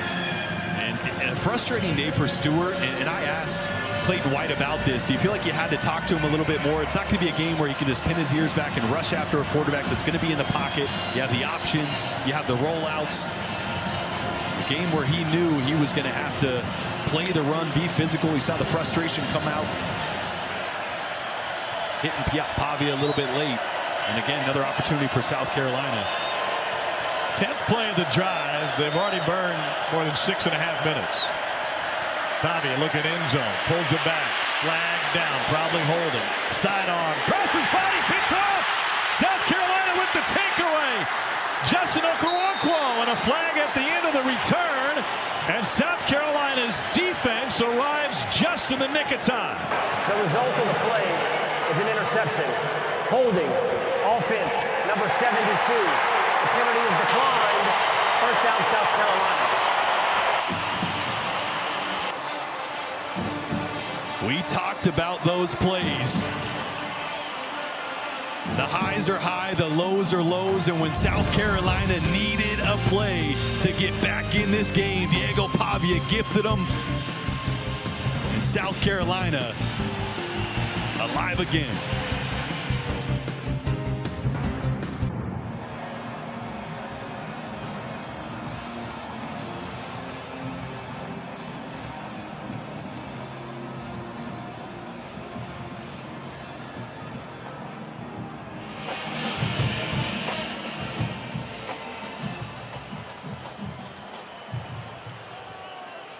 All right, Dari, thanks. In South Carolina with an opportunity.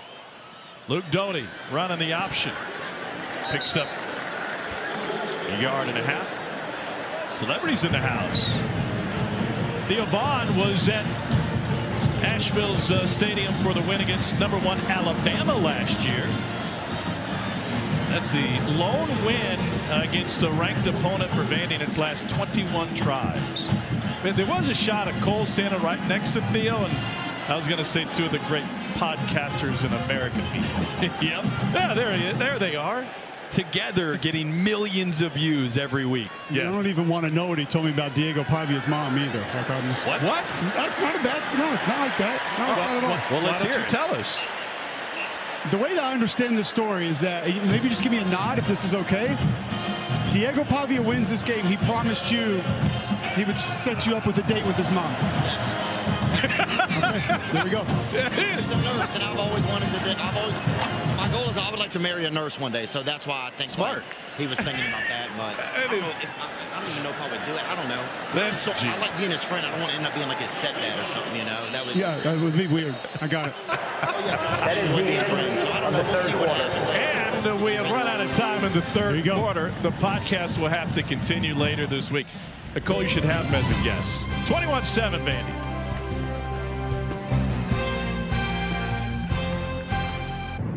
Coach Beamer, obviously different quarterback, a little bit of a different plan, not as capable of certain things in the run game. How do you find a way to push the ball down the field? We just got to execute. I mean, we 4th and 1, and we try and run this old school power play, and we let our linebacker run through the A gap. I mean, just everybody's got Luke's fully capable. We got good running backs, we got good receivers, tight ends, offensive linemen. Everybody's just got to settle down and do their job. But understanding against these guys, we ain't got many possessions left, so we got to freaking go. Thanks, Coach. Thank you. Yeah, the clock will be the sternest test for South Carolina. Back to the run game, and Faison, he's able to pick up nearly 13 on first down.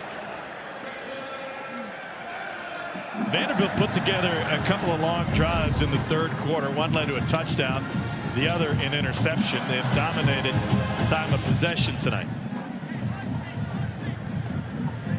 Boy, still have not seen that just deep shot to Nick Harbor. You got the fastest man in college football. It's 6'5". At some point, he's got to give him a shot to run under one. Top of the formation, just outside the hash marks. And now Rode joins him over there. Doty hands it off again. And a bounce and a lean. And Faison gets forward for a few more.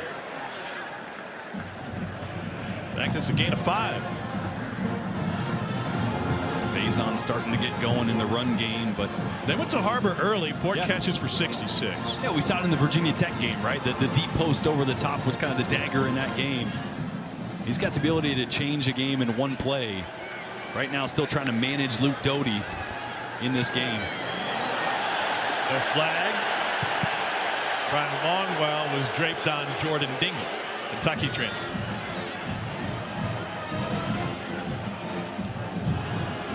That leaves 3rd down 7. Again, got to think this is the possibility of 4-down territory. So if you can pick up 5 here at worst, give yourself a chance to go for it on 4th, but got to be a sense of urgency.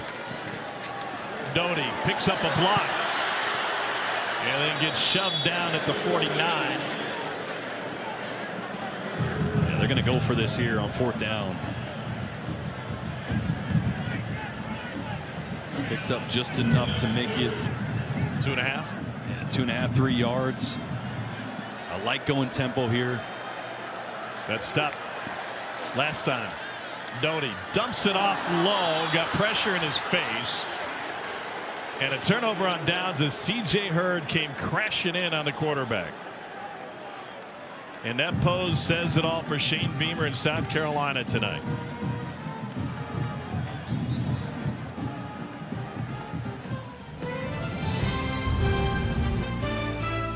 C.J. Hurd making a play for Vanderbilt, and the Commodores will have the ball when we return.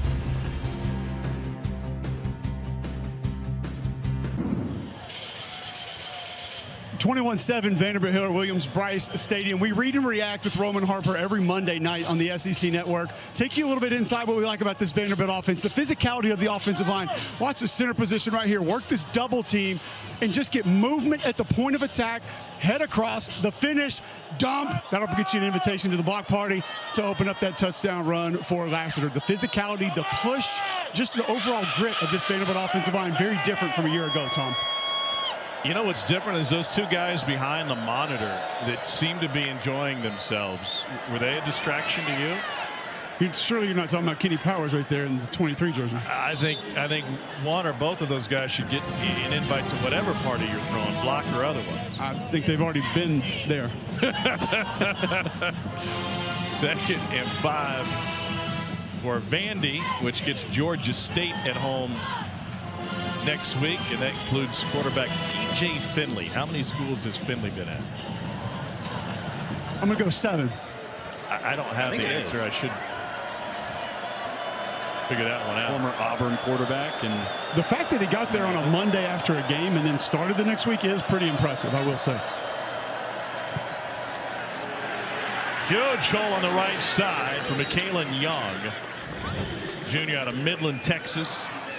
And a career high 95 yards against the Hokies last week in Blacksburg. And if, by the way, if Vandy can finish this thing off, this will be the second straight raucous crowd and big stadium that they've emptied on consecutive weeks. What was awesome last week in Blacksburg at Lane Stadium turned into Vandy singing to its fans in the upper deck. It's a different team. It's built different. They're built so well up front. They can lean on teams. Haven't seen them be able to just lean on big physical SEC opponents and make them want to quit. That's what they're doing right now. Delivered to Junior Sherrill. And talking with Tim Beck this week about adding new wrinkles to this offense, having game breakers who can get downfield. He said, well, yes, and that's great, but we are a run-to-win team. We want to trade paint first, and with our offensive linemen, just be physical. Clark Lee Cole talked about that.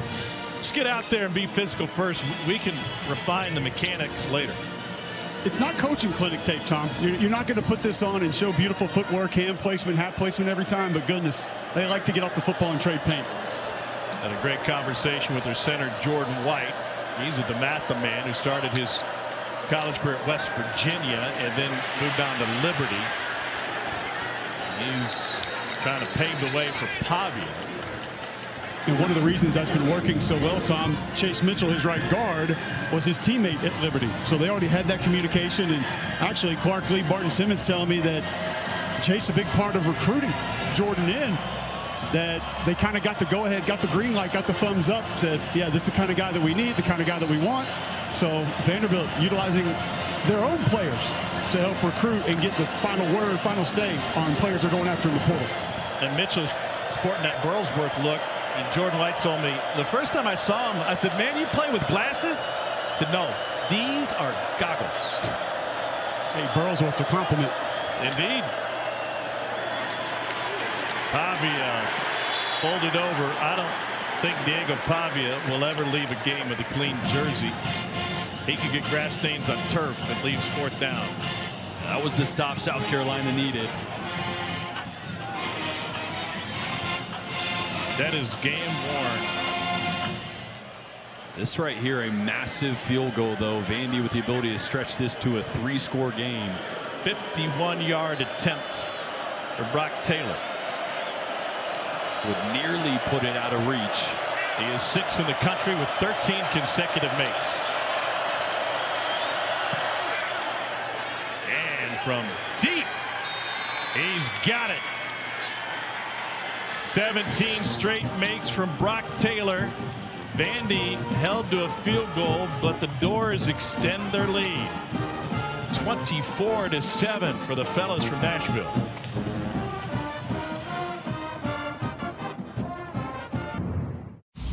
Time now for Coverage Workouts, presented by T-Mobile 5G Home Internet. This is where the game really changed. South Carolina on their second drive after scoring on their first in the red zone, the interception mistake, and then it was all Vanderbilt. The touchdown answer from Diego Pavia to Junior Sherrill. And it was Lassiter with the long run to break this game wide open. In South Carolina, after the injury to Lenora Sellers, just not able to get things going on offense, and it's been all Vanderbilt. Like trying to find a side road to get around a train in this town. Not just book smart at Vandy, and I can say that because I went there. Oh yeah. Not all just good at words with friends and studying. You know, we play some football these days. Carolina's going to bring it out. And plenty of room, and then a trip up of Nick Harbor, who gets stopped at the 45, showing that straight line speed. Oh, and finally making a big impact in this game. We saw a few short receptions early in this game for Nick Harbor. He's been silent most of the second half. Hey, can I throw you guys a couple numbers on Nick Harbor real quick? Please. Yeah, come on. 23.8 miles per hour. That's the fastest GPS number I've ever heard since we've been doing that. Also a 4.39 when Carolina had their mock combating over the summer at 244 pounds. Flying. Two-time All-America on the track. And just shy of the marker is Donovan Murphy. Yep, they're going to spot it as a first down, and Luke Doty's kind of got to move on in the here. field is a catch. Not just a catch, but a first down. Chain is a little late to move, and they get the snap off. Doty rolling to his left, and he scrambles out of bounds. How often is a running quarterback, how often is a runner, let me phrase it that way, did you look at the sticks when you're headed towards the sideline? Almost every time. Especially when you got enough green grass there, because you're already kind of calculating. I don't want to take a hit. Want to get out of bounds at some point. It's really easy to pick up that bright orange marker and try to figure out just how much you need to pick up. Yeah, so what was interesting is they hadn't moved the sticks on that last so you run. didn't know. So you didn't know. It seems like an obvious landmark that wasn't available to him. It was a first down run regardless, and then the incomplete pass. Second down 10. Keep in mind, we talked about limited possessions for South Carolina. If they can score here, Shane Beamer has oodles of confidence in their special teams play, and you just wonder if they might try an onside earlier than you would expect. That's a big if they can score, because Brian Rowe just got thrown down for a loss. Brandon Fontenette with the stop for Vandy. Great job by Fontenette, the former four-star. Remember, he's the guy that had that interception on Jalen Milroe in the upset last year against Alabama. Boy, when you look ahead at this schedule for Vandy, if they hold on this one, you might be circling that Alabama game in a couple weeks. They bring the house. Doty can't escape. The ball is loose. And the Commodores scoop it up. Miles Capers from just down the road in Sumter has a takeaway for Vandy with 8:05 left. Bryce Cohen forced it out. And Capers, who said, I am not a South Carolina fan, never have been. But his Pee-wee coach is here, his family is here, and they see Capers come up with a monster play. Yeah, look, Doty, the play breaks down. Doty just trying to make something happen. Cowan all over him, and look at Clark Lee. Remember last year, Clark Lee took back over control of this defense, made himself the play caller, kind of pushed all the chips into the middle and said, I'm going to fix this defense. Did that. They improved greatly from 23 to 24.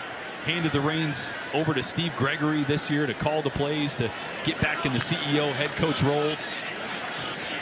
But this team in general, not just the defense, not just the offense, not just the line of scrimmage, and they look different this year. We got flags and a little pushing and shoving. Diego Pavia was not made available to us to visit this week as is normal protocol with starting quarterbacks. Conduct, defense number 6, 15-yard but penalty. he wasn't shy. Will be added to the dead ball spot. First down. When He said national championship is the standard. Yeah. That's the goal for this team this year. And look, how crazy a comment is that? I mean, it's crazy, but you got to love it if you're a Vanderbilt fan. If you're in that locker room, you want somebody to have the utmost confidence. For his unsportsmanlike conduct penalty is ejected. It's a second on Dylan Stewart. Yeah. That's the frustrations just bleeding through for Dylan Stewart. The elite pass rusher hasn't had the opportunities. You see the top of the screen here. Locked up with right tackle Bryce Henderson. They've been going at it all game long, and a frustrating night for Dylan Stewart. Losing composure there at the end. Midway through the fourth quarter. Alexander straight ahead. Hey, Tom, I wanted to go back quickly what you were referencing with just some of these Vanderbilt players on defense that have been here. A little bit of a homecoming for Miles Capers. Timeout for a defensive player injury. Clark Lee told me before the game, he said, you know, for guys like he and Marlon Sewell that have been here through all of this, we're here when we got here, have stuck it out, been through so much, coaching changes, coordinator changes. So they never wavered. He said, those are two guys that I lean on constantly. Knew this homecoming was going to be big for him, but also just having those two guys as a part of his leadership team to lead this team and for him to go to that have been through all this, pretty cool to see.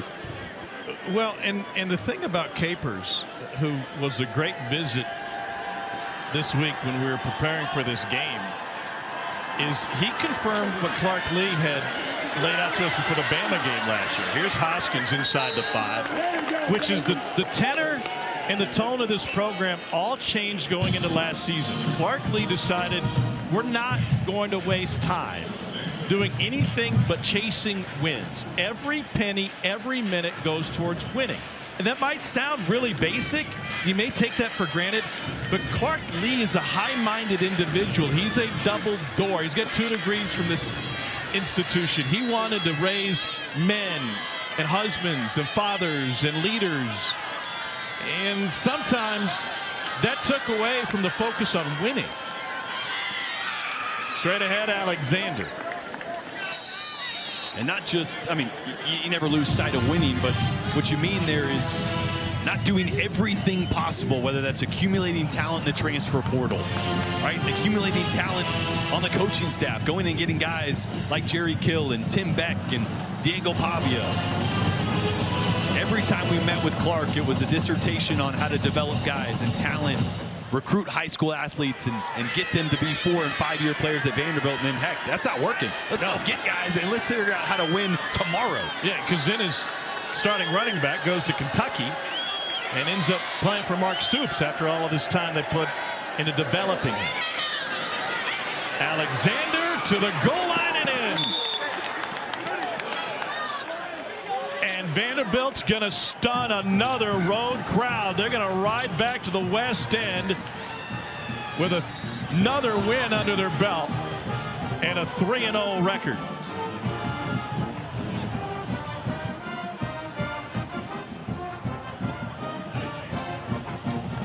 To the point we're just talking and put a bow on that story. There'll be a personal foul penalty on the celebration. They used to start their team meetings. Touchdown. After the score, unsportsmanlike conduct, offense, number 44, taunting. The 15-yard penalty will be assessed on the kickoff.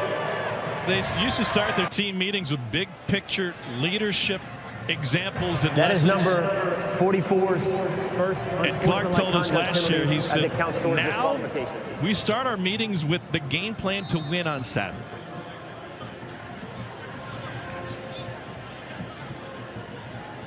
So Taylor on for another point after. I'm not shocked that Vanderbilt's going to leave here with a win. I am shocked the point differential. Yes. Even with Lenore Sellers going down, you thought this defense was going to still be good to elite for South Carolina, and that just hasn't been the case tonight. A lot of folks headed to the salty nut right now. Cedric Alexander headed to the end zone again and getting the ride all the way back to Music City.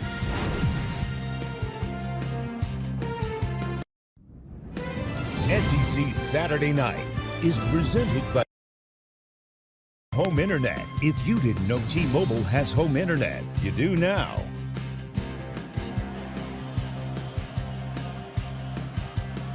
That has been the story of the night for Shane Beamer. Starting quarterback Lenore Sellers knocked out of this game late second quarter, and they never recovered. They also lost their star defensive end Dylan Stewart due to an unsportsmanlike penalty. Here's how it occurred. Number 88. By rule, the ball be placed at the 50-yard line. The frustrations of the game, the results bubbling over for Dylan Stewart as you see.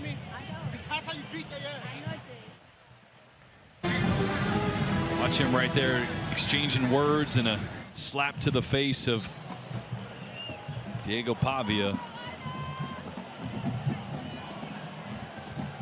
Won't be needing that. Doty finds a hole in the zone, and that's the freshman, the sophomore Vanderbilt Jacobs, who picks up the first down. Clark Lee, and we talked about this with Shane Beamer, paid a big compliment to Shane Beamer after last year's game, which was, we thought we had it rolling. We thought we were similar teams and similar programs in terms of how physical we are. They came into our house, they delivered the blow, they put the fight to us.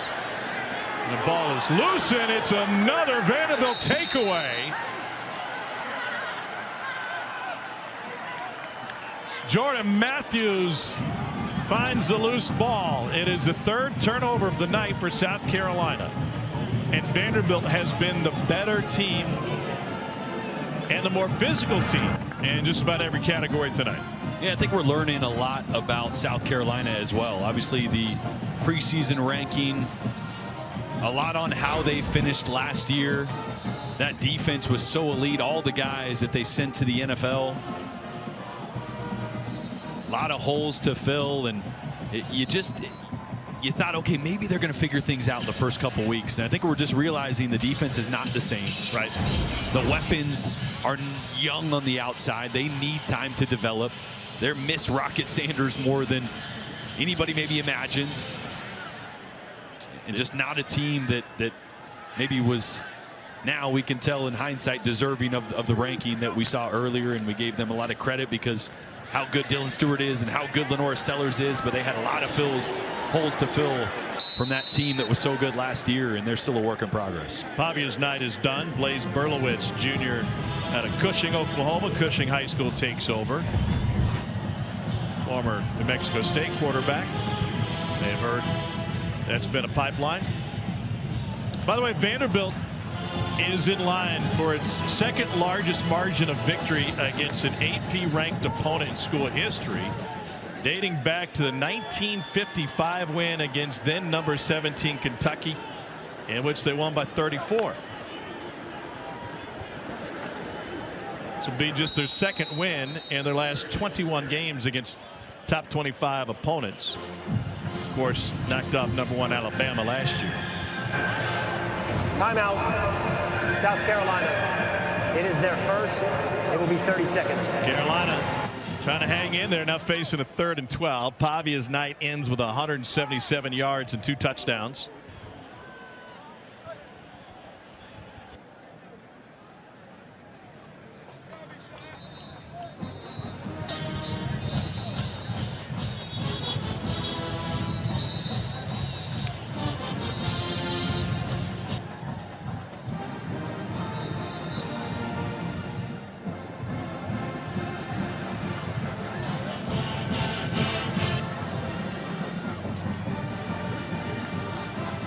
Carolina certainly has weapons on special teams, including Bakari Swain, who's got 3 punt return touchdowns on the season.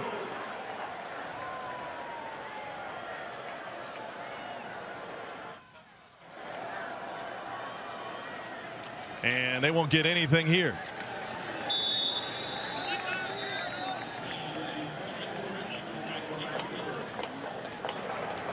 Timeout in South Carolina. It is their second. It will be 30 seconds. So 30-second timeout here, and we get a look at Bakari Swain lining up for this punt return. He's the first player in school history to have 2-in-1 game. That came against South Carolina State last week. And after he opened the season with a muff punt, he came to the sideline against Virginia Tech, and Shane Beamer put his hand on his helmet and said, "We need you. You're going to come up with a big play. I just know it." And Shane was right. Later would turn the tide in the Hokie game in the win in Mercedes-Benz Stadium, and then come up with 2 more last week. Well, not sure it would matter here, but why not?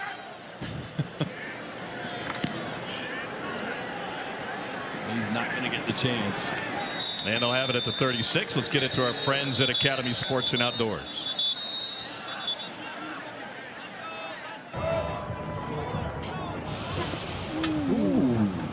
There's no I in team, but there is an M, an E, an A, and a T.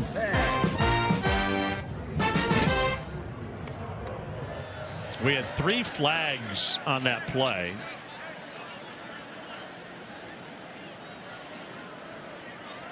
We have not gotten an announcement yet for the flags. It was holding on the return. So that'll back up South Carolina a little bit further. The good thing is for South Carolina fans, this new era of college football playoff expansion, you get a mulligan. Yeah, you get a mulligan. You can lose games like this. You're allowed to get better as the season goes on, and for Vandy, you're about to start this season with a ton of momentum. In the seam, and a first down catch made by Vandravius Jacobs. He had a touchdown last week against South Carolina State.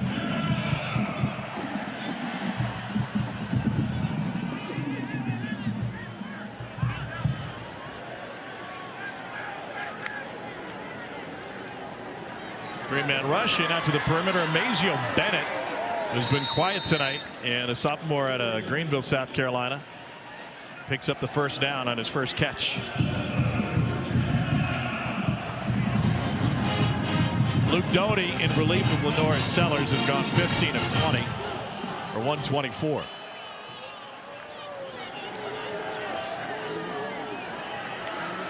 Doty on the run, a little pump fake.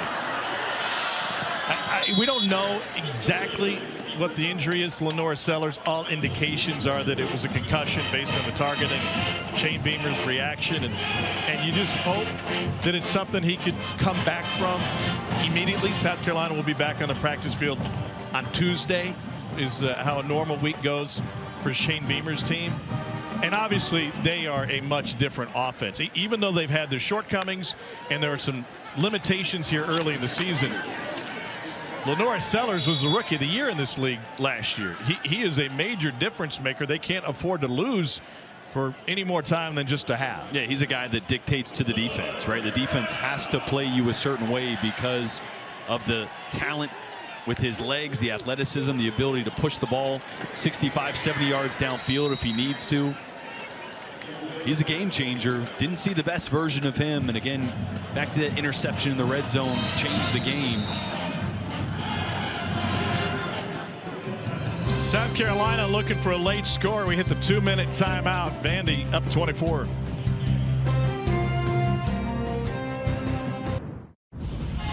Let's take you back to October 20th, 2007. Vanderbilt scored 17 points in the first quarter. And this is the last time Vanderbilt won a road game against a ranked opponent. Mackenzie Adams went 8 of 16 for 123 and ran for 84 against head ball coach.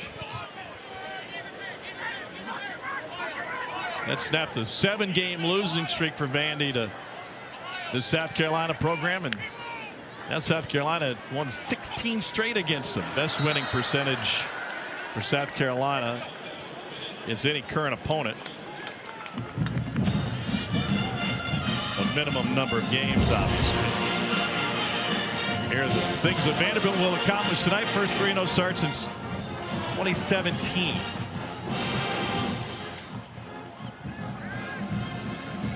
I think this team just looks different. Said it a couple times, but especially at the line of scrimmage.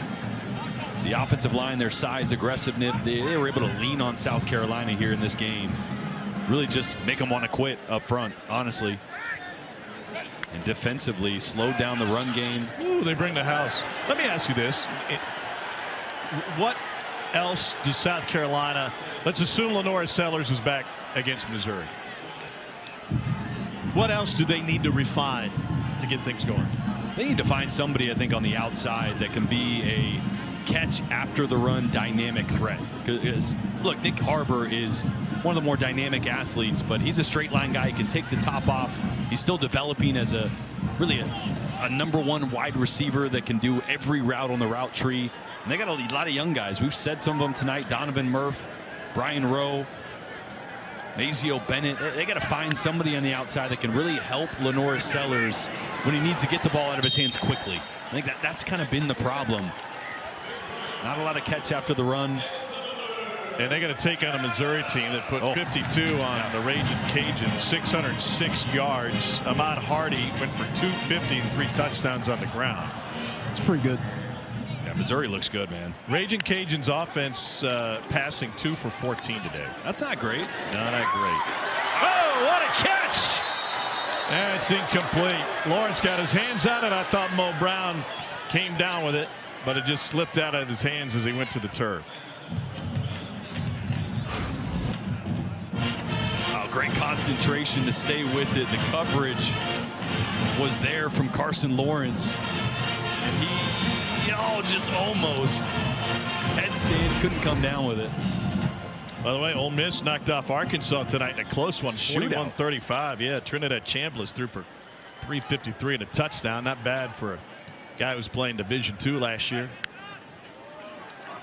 On 2nd and 10, tipped and intercepted. It's Brian Longwell this time. Another South Carolina turnover. 4th of the night for the Gamecocks, and Vanderbilt is going to leave Soda City with a momentum win. And the Commodores are going to start with a win in conference play for the first time since 2011.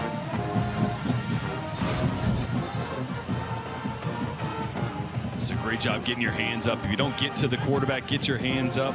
And Keanu caught there, getting a hand up, knocking it off target. And I'll tell you what, this is it's going to put Vanderbilt on notice to the rest of the SEC. This is one that's going to get a lot of coaches that have Vandy on the schedule kind of going, wait a minute. Yeah. And I think to the nation, right? Oh, you're no doubt. Yeah. Enter the rankings likely.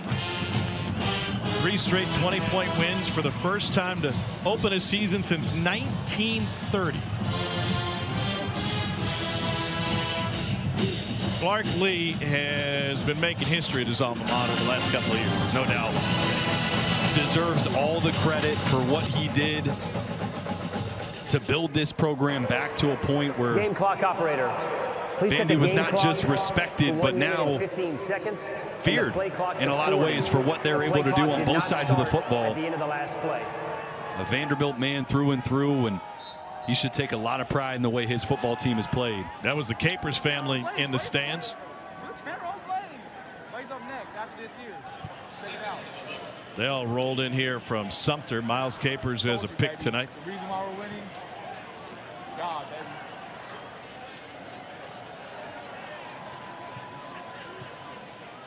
What a reinvention of a football career by that guy, Diego Pavia. From junior college to New Mexico State.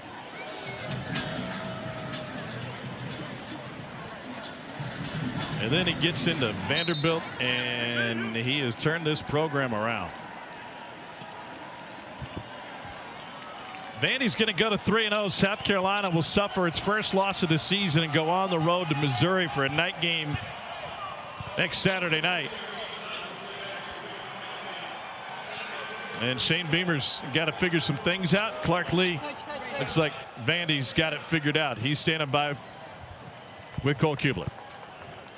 Clark, you were gracious enough a year ago when we sat down with you to walk us through this journey of you sort of reinventing yourself, a long look in the mirror.